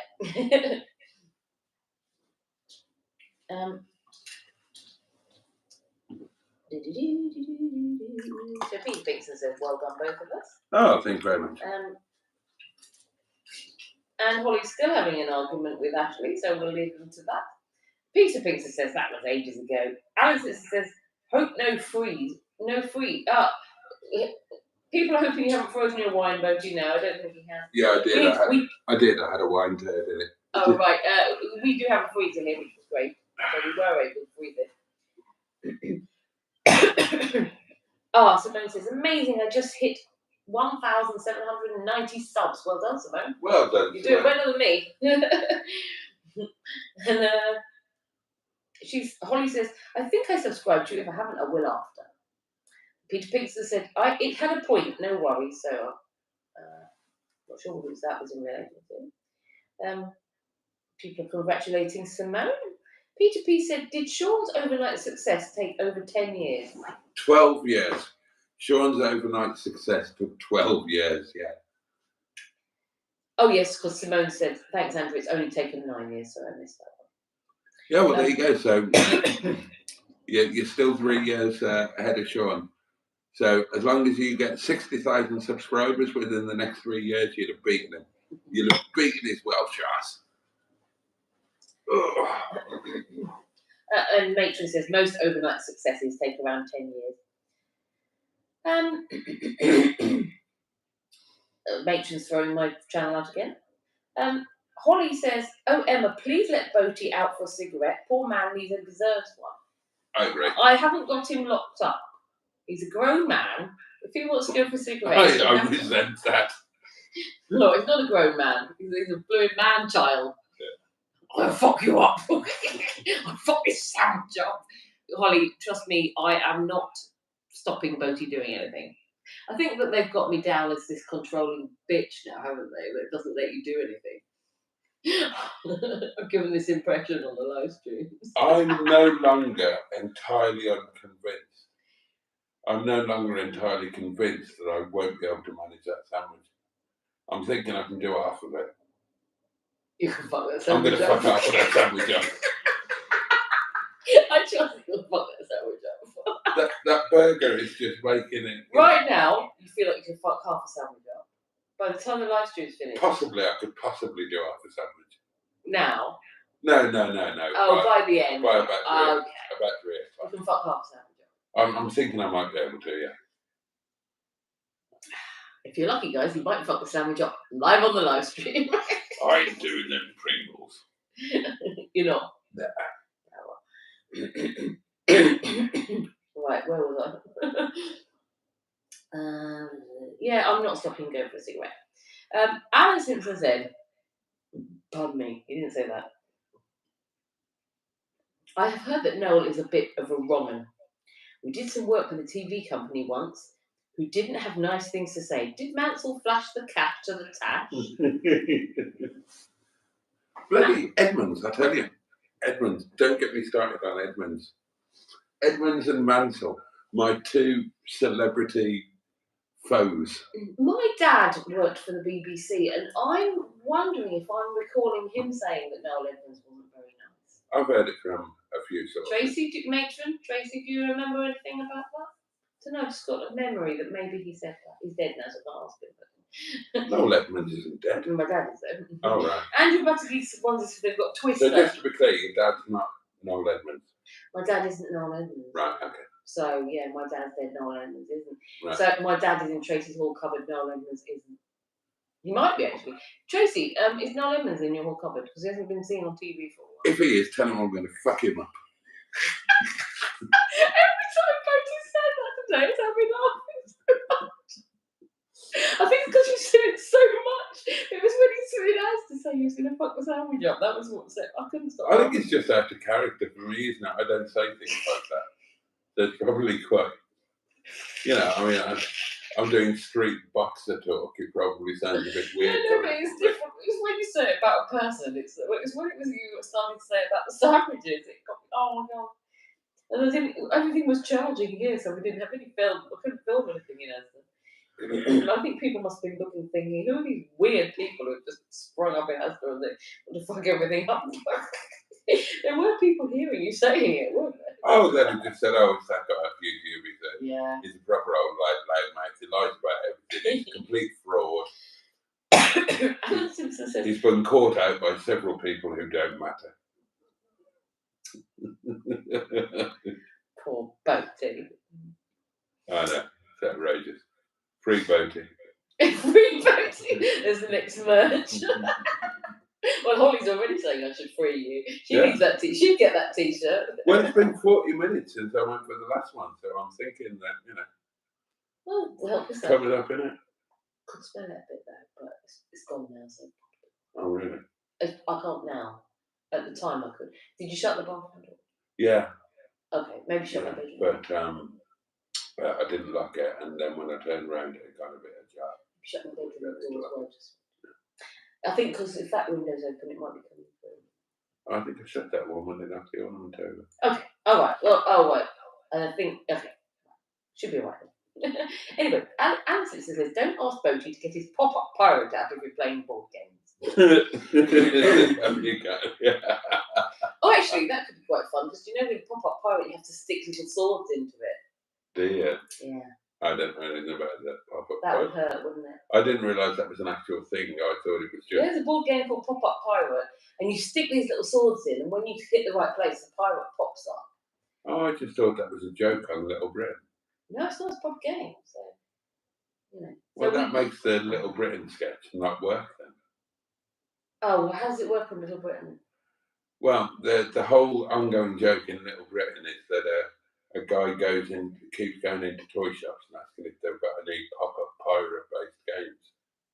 Yeah. That's why he's talking about it. Yeah, but the joke is that something that doesn't exist. Or I thought it was, anyway.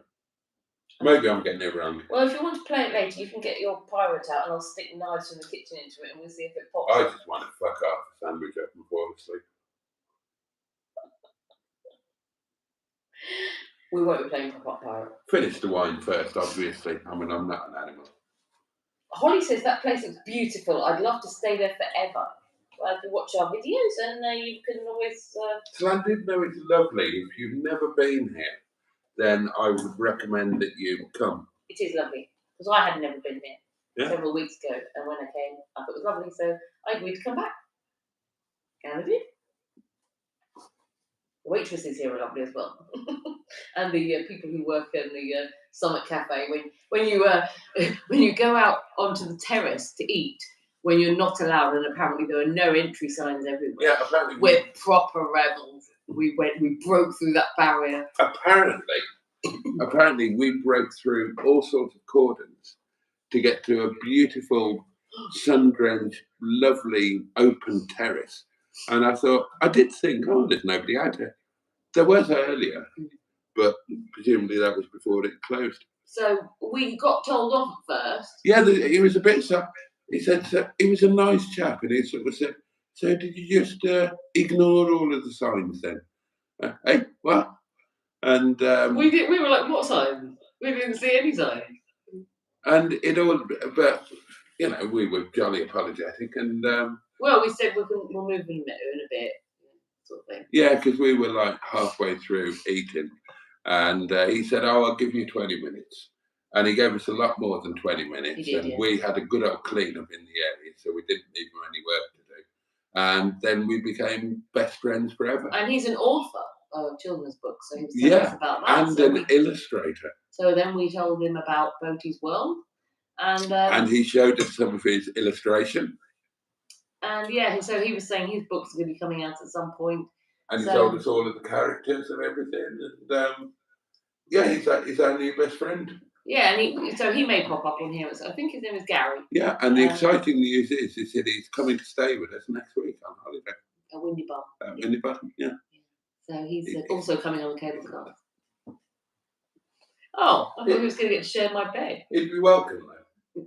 Yeah, everyone's welcome. Windy Bum.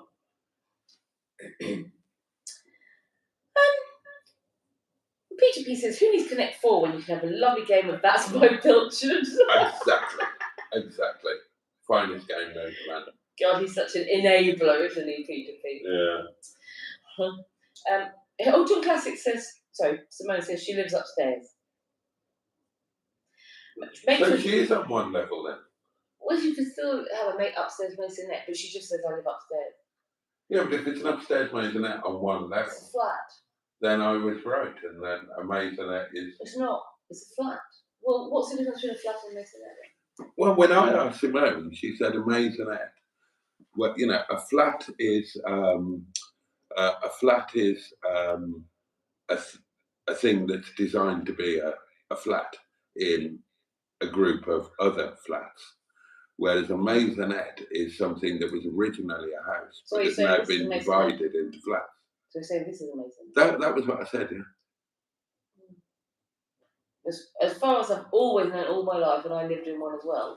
Right, I'm going to Google it. Go on, you Google it. We've got two iPads here. Mason says a maisonette is also a split-level house, as well as a flat that has 2 levels. Well, that doesn't make sense. I think she's agreeing that a maisonette is also a split house. So I think she's agreeing with you there, Boaty. She's saying we're both right.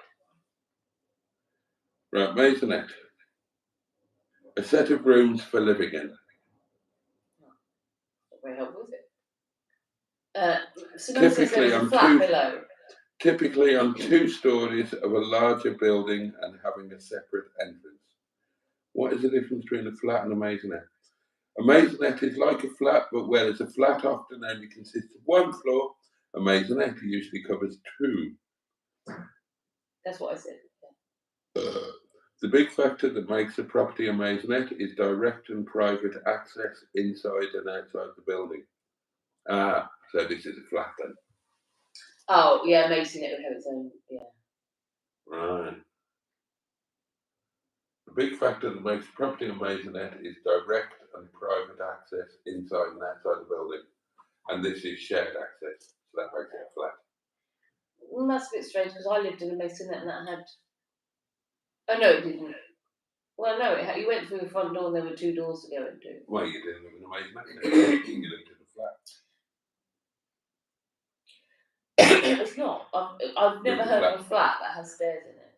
It was 3 levels. Many flats have got stairs in it. 3-level flat. The flat above the restaurant has got stairs in it. It's 3 stories. It's a 3-story flat.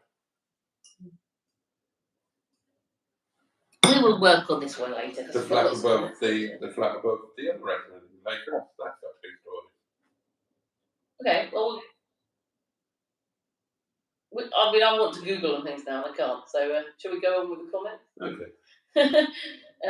I've just Googled it, so you didn't have to. Yeah, well, no, but I want to Google further, but I can't. So Holly says to Alan Simpson, excuse me, she doesn't say that. She says, Noel Edmonds, what did they say about him? Was he like Jimmy Savile? I don't think they've said that, though. Alan Simpson says, I understand a maisonette to be a flat on more than 1 level. That's what I understood, yeah. There's also an 80s group called the Maisonettes who did a song called Heartache Avenue. Mrs. Steve Parry from Port Sunlight in the World. The Leisure Peninsula. He says, thank you both for this live tonight, Mr. Wank and Mrs. Lovely Tits. Oh, sorry. You both seem nice and relaxed tonight. Also, thank you for making us part of your live stream. No problem. And you're so sorry you welcome. couldn't join in with it tonight. of Harry. I mean, yeah, I mean, you're all part of the inner scrotum, and Mr. Stephen Paddy is in particular an integral part of the inner scrotum since he, you know. I meant, so sorry you couldn't join in on the phone. Of course you are joining. Yeah. I didn't mean that you're not joining. But yeah, you are a particularly excitable person to me. And he's an important constituent part of the scrotum, I would argue. Is he burrowing his way into the centre? Is he deeply embedded? We're not going to have favourites. Let's just say that he's an important part of the structure that keeps the scrotum, you know, as circular and all-encompassing as it is. So because Mr. Stephen Paddy is for everybody. He puts himself out there for the pleasure of all. He does. He does. And we love you calling in. With his ketchup and his... Leisure Peninsula. I forgive him his ketchup. And his steak and chips. Well, he had roast beef and chips. That was what I meant, yeah, roast beef. Don't have chippies with your roast beef, Mr. Paddy, sir. You say I've been on one about fucking people up and fucking things up all day. But all day. I can't help it, Boaty, I can't help it. All day. She's been banging on in a Liverpudlian accent non-stop. You say you're going to fuck everybody up, so I have to have something to... I'm turning a brummy now, aren't I? That would have been brummy, yeah? I'm slipping into brummy now. Oh, slipping into a brummy, that's never a good move. No, you can't even slip into Liverpudlian. Although you will get a nice breakfast. That's what they used to say about the hen and chickens. Not attractive women, but a lovely breakfast. Oh, God. Wednesday night, grab a granny night. It was. Anybody will tell you. Any West Midlands people. Wednesday night at Hen and Chickens, it was grab a granny night, wasn't it? Oh, what went on there? Not attractive women, but a lovely breakfast. Unlike you arseholes in loaf. Come on, this live stream, loaf people. I'll fuck you up. No. You're not allowed to swap anything on your breakfast. We don't allow it. If you don't like mushrooms, tough titty, you have to have them. I mean, how arrogant are they? Who are they to tell me I have to have food that I don't like on my plate and pay them for it? Yeah. Yeah, well, you've lost custom loaf. Thanks to you, you know, two of the most important influencers on this street currently are going elsewhere for our breakfast, and it's your own fault.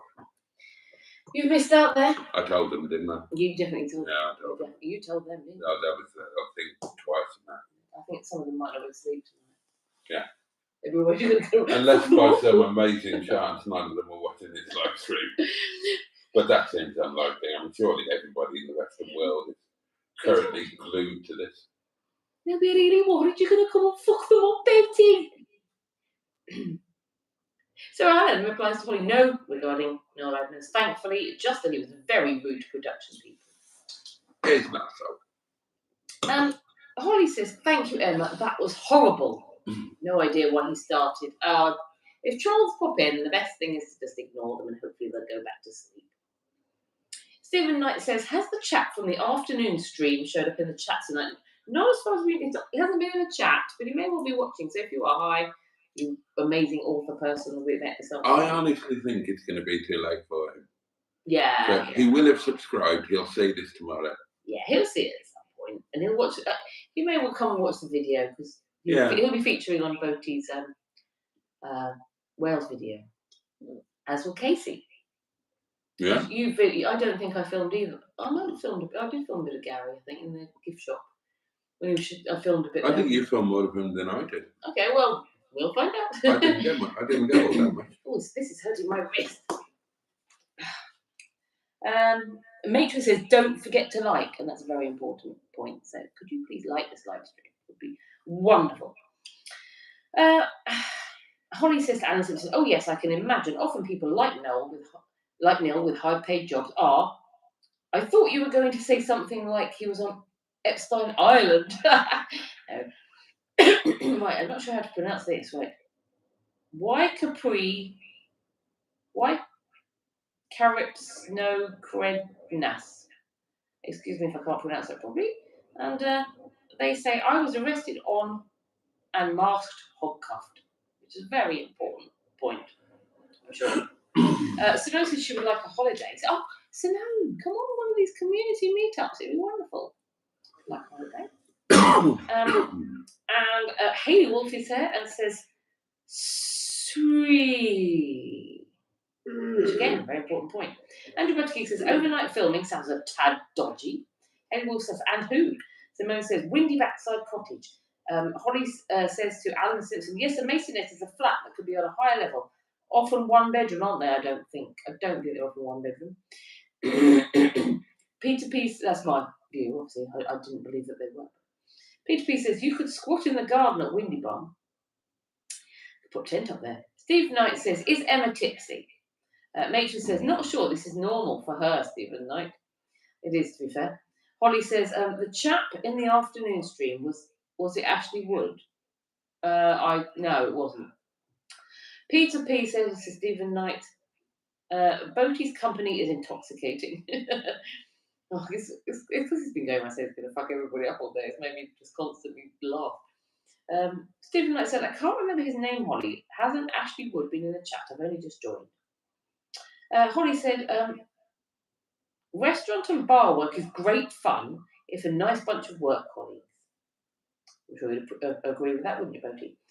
Holly says, you're still awake there. Holly says, you and Emma both look very nice tonight. Thank you very much, Holly. It's lovely of you to say so. It's a nice compliment, Boaty. Thank you very much. And says to Matron, I did check out your channel. I thought I was going to see a Dave's So Cheese video than a Fray Bentos pie video. And I see neither, lol.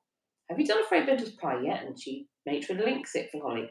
Club 22 Fearless says, why aren't you in bed? Why aren't we in bed? Because we're doing a live stream. Could have done a live stream from a bed, I suppose, but it wouldn't be as professional. Could have, actually. That would have been a laugh. But we didn't. And you need to stop sitting in that position. Sorry. Kind of like highlighting your chocolate salty balls to the community. It's like presenting the pop-up pirate, isn't it? I'll start sticking knives in a minute if you're not careful. And Matron says they haven't finished having foreplay yet. Peter P says they are still vertical, which is a good reason. Yeah, we're not in bed, but we're still vertical. Alan Simpson says it was a pirate memory game in Little Britain. Oh, you're right. Of course it was a pirate memory game, yes. Okay, that makes sense. Holly says, I haven't smoked a cigarette for years and I really want one now. I wish I'd ordered some with delivery shopping. I'll order 20 in a few days. I have an e-cigarette. It's better than nothing. And it says, pop for a cigarette. You can't go without one for much longer. Holly's told you have to. Off I go. There we go. He's obeying your order, Holly. So if you miss him, it's your fault. And she says, I've heard that one. Oh, yeah. She says she smoked an e-cigarette in a travel lodge and probably in before, and alarms didn't go off. Perhaps you'd have one for trips away. Simone says, well, he's gone to have a cigarette, as Boaty told him to, but Simone is saying the property was built after World War II, one house purposely built for 4 flats. Peter P says, normally people tell others to smoke less. Not our Holly. DJ Palsy P says smoking is for idiots. Oh, hello. That's a bit strange. Oh. Right, Boaty's got a new little toy. And what this toy does is it focuses on your face and it follows you around. And I'm wondering, because he's left the room, if it's decided, right, I'm going to look at Emma now. So you've got me in double for a little bit. Aren't you lucky, guys? You've got 2 Emmas to look at. This is fun. Adds a new dynamic to the live stream. Alan Simpson said, I thought a flat with its own front door rather than off a shared stairwell was just called a self-contained flat. Actually, I did too. I'm with you on these things, Alan. Simone says, approximately built in 1955. Peter P says, Boaty will have to come and stay with you to settle his curiosity. And Simone's laughing at that. Holly says, they do, especially non-smokers like me. But I know how hard it used to be being a smoker and having to wait. I suppose I'm a bit naughty, lol. Holly's a bit naughty. Pardon me. Holly says, P2P, I did realise perhaps I was a bit naughty, so I suggested the e-cigarette. Jimmy, my twin, said, in the 80s, I put Noel Edmonds and his driver on his arse for being rude to a young lady. I'll try and remember to tell Boaty that when he comes back. Excuse me, I'm burping a little. I'm doing wine burps. Just realised that's what I'm doing. Boaty's not here to do it, so I'm doing it for him. So yeah, you're getting Emma's. You missed Emma's maiden wine burp earlier. I didn't announce it. I should have done that. No, never mind. Holly said, I wouldn't be able to eat anything on a plate with black pudding. Yeah, Boaty says the same, to be fair. So you're with him there, Holly. Jimmy White says, don't forget to like, and again, that's a very important point. Please like. Holly says to Alan Simpson, oh, some masonettes do have their own front door and all facilities inside just for themselves. Alan Simpson said, I'm afraid I'm being summoned to bed. Lucky boy. Good night, all.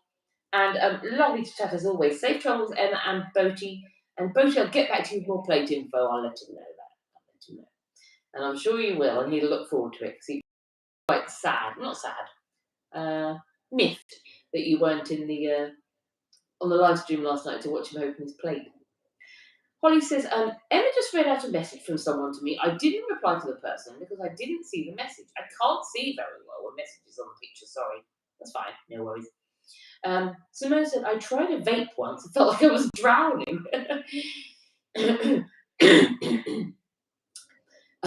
Mention says, oh my god, that's a new thing, double Emma. Yes, a new dimension to the life. Isn't it wonderful? Would you like to see double Boaty next? I wouldn't mind seeing double Boaty. Oh, which one would I pick? And then someone, I've read that one. Peter P said, the ghosts have followed you. Yeah, they have. Oh yeah, that's a good point. Batman Ruben says, four boobs TV now. Well, Boaty's not here, I could show you the Emma lumps. There you go. For your viewing pleasure in 4D.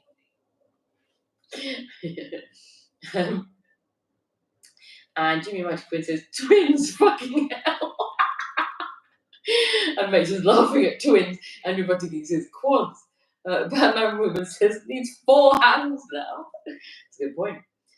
Or too much gin, says Jimmy Mighty Quinn. Holly says to Simone, do you smoke cigarettes? I never tried a vape. They give out huge amounts of smoke in the streets. That put me off.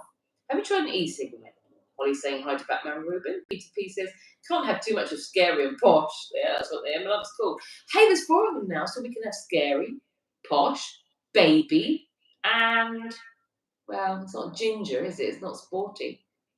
No. And the one with no name. The unknown envelope. So we've got scary, posh, baby, and the unknown envelope. We'll go with that. Matron says, this is a fabulous effect. I think we need all live streams like this from now on. Andrew Butterkey is loving it. All the lemons, and Batman Rubin's saying hi, and he's liking Sporty. Oh, right, we're naming it Sporty. Okay. Well, I've got to the end of the comments here, and Boaty buggered off. So maybe I'll start telling you about our day, perhaps. So we woke up this morning, and like I said, 7:30. Well, I woke up at 7:30, and we had our alarm set for 8:30. So Boaty woke up then, heard his alarm go off, and I started looking at the early starter menus. Sent him that, a screenshot of that, and he said, I'm looking at the same thing. So we lounged about looking at those for a bit, and then we got up, went downstairs.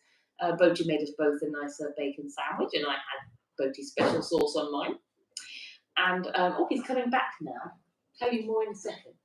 Right, I came to the end of the comments, so I just started telling about our day. Oh, cool. But there were a few things that I was going to point out to you if I can remember what they were. Okay. Because I said, I'll tell Boaty. And I can't remember what they were now. They were quite interesting, I think. Why have I moved? Oh, yeah, that's something I was going to point out. As soon as you left the room, it turned to look at me on its own. Seriously. As soon as you left the room, it just flipped around to look at me. Oh, well. Somebody suggested you might have brought the ghost with you. No, what I brought with me is my new thing. Is the panic, is it gone to look for a human being? Yeah. That's what I wondered. It was literally, it turned and I said, that's what it does. So I wondered if it thought, well, that human being's gone, so let's look for another one. So, but everyone said they're loving the effect because they're loving that there's 4 Emma lumps now. So we've had to name extra. So instead of it just being... Oh, and it won't turn. It doesn't want to look at you, Boaty. Oh, God. So instead of having just posh and scary, we've also got baby and the unknown Emma lump. Oh, my battery's finally gone. Oh, no. Oh, so does that mean... Hang on. But are you not charging? I'm charging the phone, but not the gimbal. Oh, the battery's gone on the gimbal. I see. Oh, God. Okay. Oh,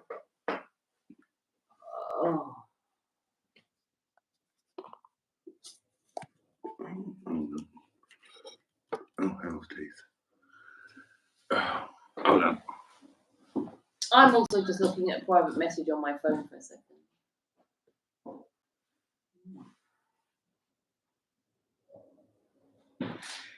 Okay.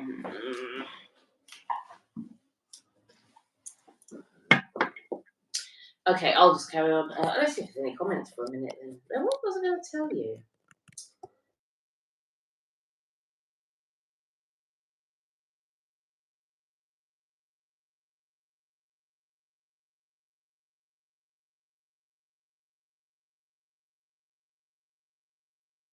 Oh, there he is. He's back again. Hold on. I will put you in. Right. He's putting you in his old device. His new toy ran out of battery. That sounds a bit dodgy, doesn't it? Boaty's new toy just ran out of battery. Let's go back to see if there's any fresh comments while we're doing that. There we go. Ooh. Batman Ruben says Emma was Baby Spice and Jimmy Mighty Quinn says and Droopy. They're not droopy, thank you very much, Jimmy Mighty Quinn. She says, wasn't that a dwarf from Snow White, Jimmy Mighty Quinn? And she says, I want to know if big farting and desperate wheeze were required this morning. Oh, no. Don't go there. Oh, no, we won't go there. You don't need to know. But no. Why not? I mean, go. No, it's not very interesting. But the good news is, in this lovely apartment we are staying in on our holiday, in this villa we have here, I've got an ensuite toilet. Boaty's got his own toilet, and I've got an ensuite literally a few footsteps from my bed. That is luxury for me tonight. Even at Boaty's, you have to walk further than that to get to the toilet. So. Oh, you don't have to walk far. No, but not. This is like really close. I bet it's about the same. Yours have to go through 2 different doors. Yeah, I'll give Here, it. I can just literally walk a few footsteps and not have to close the door. You know, I don't have to worry about you coming like barging in or anything. I can sit down and just chill. And there's a lovely window I can open and look out.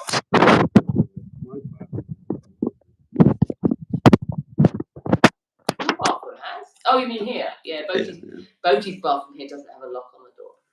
Oh, right, finally.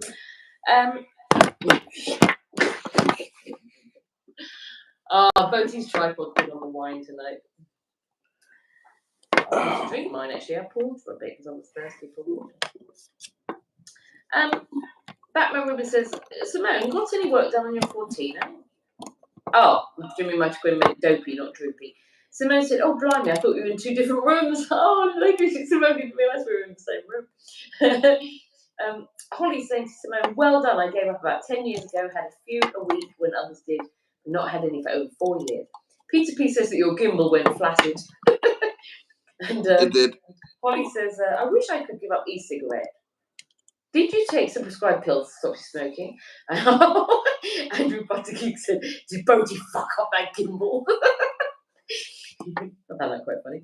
Simone said, I went cold turkey for 2 weeks, it was horrible. And Holly said, Boaty, your hair looks different. Is it windy outside? It wasn't quite windy today. I think your hair looks nice today. And Peter P says, Boaty trying to mount the table. That's what it must have looked like. So I'll get a bit loud there. Be a bit quieter, Emma. Holly says, Simone, I bet it was. Did you go sweating, cross and angry with bad withdrawals? I did when cold turkey. Andrew Buttergeek said, that's a big wonk, Boaty. And Simone says, Batman Ruben, not for a few weeks now. I need money for panels. Right. That's the end of the comments. So I'll continue just letting you know about our day. So yes. So yeah, we had the bacon sandwich and faffed about a bit, and then we set off around 11. We wanted to leave by sort of 10:30, but it was coming on for 11 when we actually finally set off. And someone had asked right at the start, and I said you would tell them, but they asked how the drive went, so it was fine. A little bit in places and held up slightly, weren't we? But it wasn't horrendous. Yeah, there was some traffic on there. There were some slow spots on the motorway, but no massive delays, just down to a crawl in a couple of places. JJ was fabulous. Drove without an issue. You know, not the same as coming here in Minchbag, but not unpleasant. And I've got 2 drinks. And just the same as when we came before, it started off quite overcast, and then at some point the clouds cleared a bit and the sun was shining. So we were so lucky because the weather forecast from the long range to the short range, it said rain, rain, rain, rain, rain. So we were prepared for a rain all day. So it was it was a blessing, wasn't it? It was lovely, yeah. And then when we were going through the town and approaching the Orme, then there were big black clouds overhead. And we saw that the cable cars weren't running.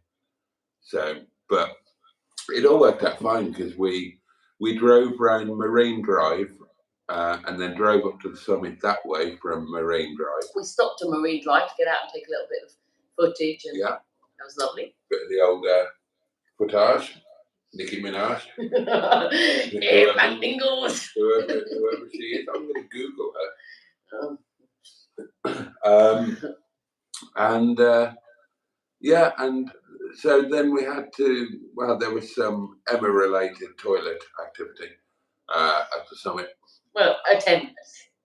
Yeah, well, I mean, don't need to know. Well, I didn't know, did I? I just knew that, as far as I was concerned, it was a ghost situation. Oh, mine's gone a bit funny. Is yours all right? I cut out. It says I need to unlock the device microphone. You can carry on talking if yours is okay. I can see you. Right, I'm fine. And you warned me that it could be some time. And I kind of took an executive decision that we should, because cable cars weren't running. And I thought, right, shall we go down on the tram? Shall we just drive down? And then while Emma was abluting, or attempting to ablute, I had a wander around the complex, found this terrace, had a look at the food and thought, actually, that looks a lot better than I ever remember it being before. And I thought, we should just stay here, hang out here for 2 or 3 hours, have something to eat, get some footage, Nicki Minaj.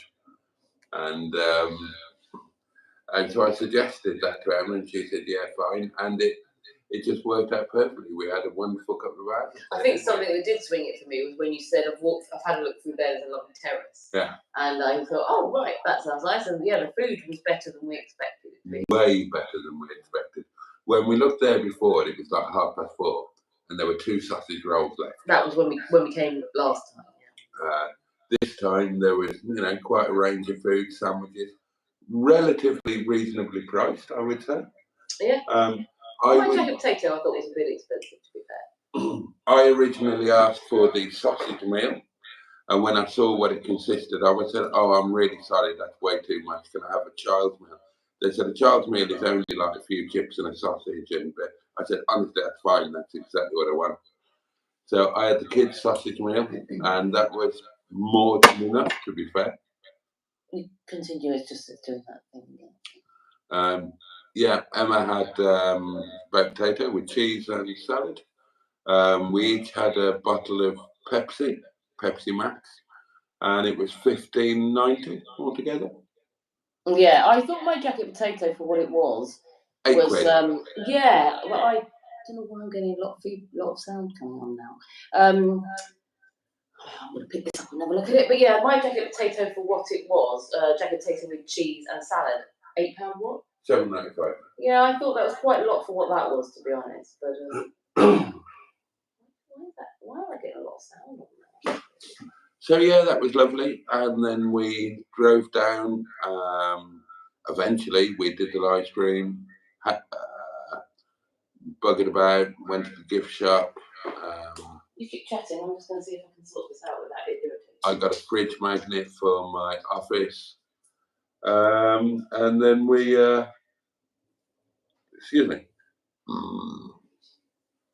jumped in the car, drove down into town.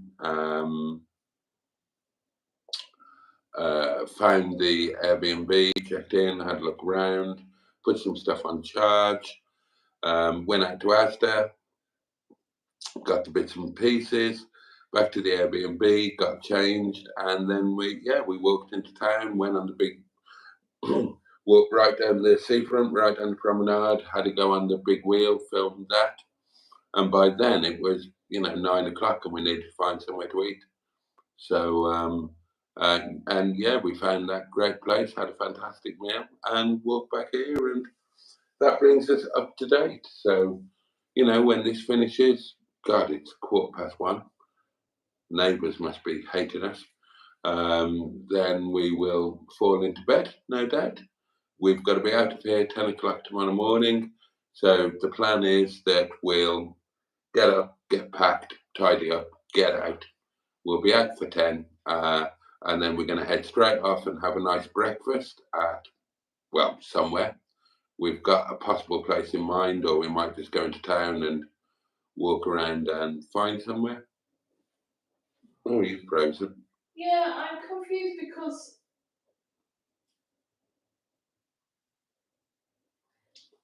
I can still hear. It's got louder on here, and I've not done anything to it. Well, we're going to bugger off now anyway, so don't worry about it. Okay. So yeah, we're going to start off, get some breakfast. Then I don't know what we're going to do, to be honest. There's a train booked. Realistically, we need to be leaving by 1 at the latest. So if we're out of here at 10, go and have breakfast somewhere, that's going to take us up until about 12 o'clock. We're going to have an hour. So we're not going to be going on the cable cars or anything like that. Maybe take a drive down the West Shore, get a bit of footage of the West Shore that we didn't get before, and head home, in all honesty. But it's already been wonderful. Breakfast will only add to that. Hopefully we both get a good night's sleep. And that'll be it for this week. But in a few days' time, it'll all be happening all over again over next Monday and Tuesday, 2 action-packed days, which will also involve Matron. Well, I'm coming up on Sunday. So. 3 action-packed days. Same sort of time as before. Right, okay. So yeah, I'm going back on Tuesday, tomorrow, coming back on Sunday. Yeah. Boaty can't get rid of me now. So there you go. So next week you're going to be getting me action, Emma action, Matron action, and Mustard action. And for the first time in history, you're going to see us all in the same place at the same time. Yeah. The same caravan. We may do a live stream or a lunch video or something. We'll definitely do something. Well, there'll definitely be a lunch video, and we'll probably, I suspect we'll do a live stream. Yeah. And then there are going to be the cable cars at Matlock Bath. And then that'll be it for that week. But then it's only a few days, and I'll be off to Great Yarmouth, and then we'll be. And then when he comes down to Great Yarmouth, at the end of that day, he's not going back alone. No. Because he's taking me and Little Lemon. Yeah, and we're going to up to Windy Bum. Little Lemon visits Windy Bum. And the next day, the next Tuesday, then we're going to be doing something very special indeed. I can tell you, a chairlift will be involved. And I'm going to be very, very excited. And then the week after that, well, we've not got anything actually planned. It's bank holiday. The restaurant's open. That's right. Yeah, well, I'm just saying there's nothing planned. Yeah. We haven't got anything else set with a date. Oh, okay. But obviously, you fancy. There's things that you sort of fancy doing. I think you said you might be doing Blackpool, maybe, or you might meet Alan Simpson. Also, we would quite like to meet Simone at some point. We'll see if we can fit that in somewhere.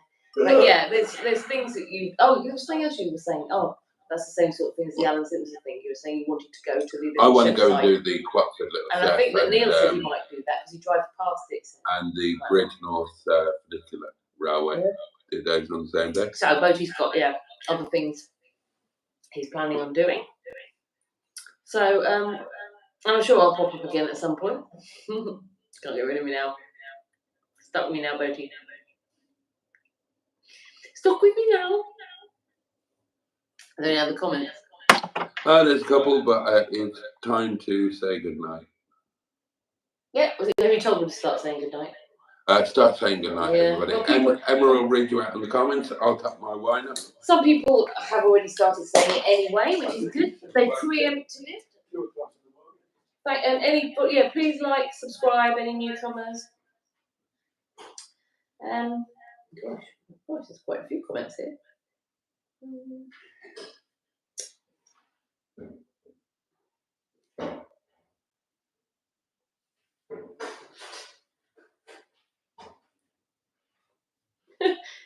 Sherry says, was he trying to put together a B-day?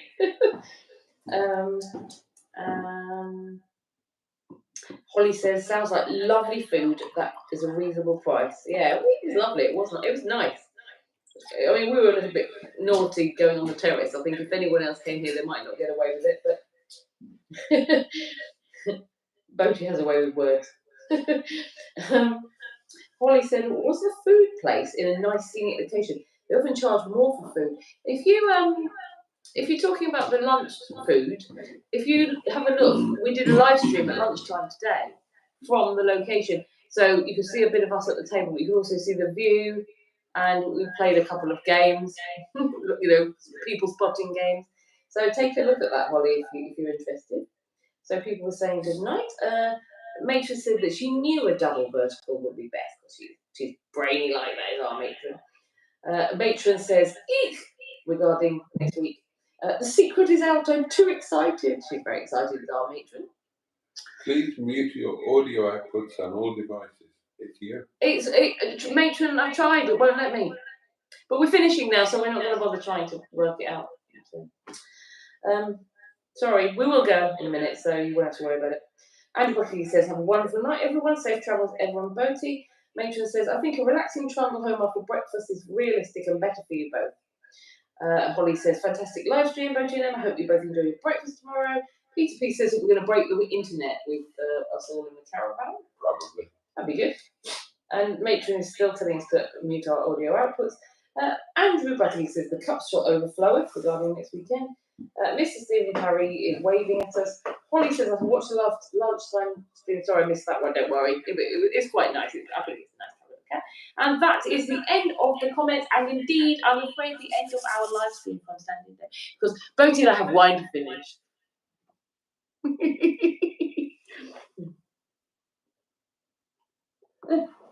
And also, I realised, Boaty, when you're out of the room, I did a maiden wine burp earlier, and I didn't announce it. I didn't even recognise it as that until I was doing more burps later, and I thought, why am I burping so much tonight? And I thought, it must be that. That's probably lemonade. I like to think it was a wine burp. Congratulations on your wine burp. Okay then, darling. So we're going to say thank you so much for your company. Wouldn't have been the same without you. Thank you for sharing this time with us. I apologise for the audio issues, the droopy, wonky gimbal. Yeah, it's done very well today, that gimbal. The battery life on it is incredible. I'll talk about that on another live stream and show it to you. So yeah, thank you for indulgence. Thank you for being part of it all. Thank you for sharing it with us. Hello to any new friends who've come along, certainly including the lovely Casey. Thank you for making tonight a little bit more special. Anything to add to that? No, I just want to also say thank you very much for joining us. Thank you for watching our live stream earlier, but special thanks go to Pingu Concord for helping us with our dinner this evening, and also to Neil, the Gibbon Hater, and Jimmy Quinn and Peter P for sending us funds for our lovely breakfast we're going to have tomorrow. So, and of course, thank you to everyone else who supported in any other way, watching live streams, chatting in the comments and everything. It's lovely, and it's lovely to see you all every time I come on here. So thank you for joining us on this little holiday.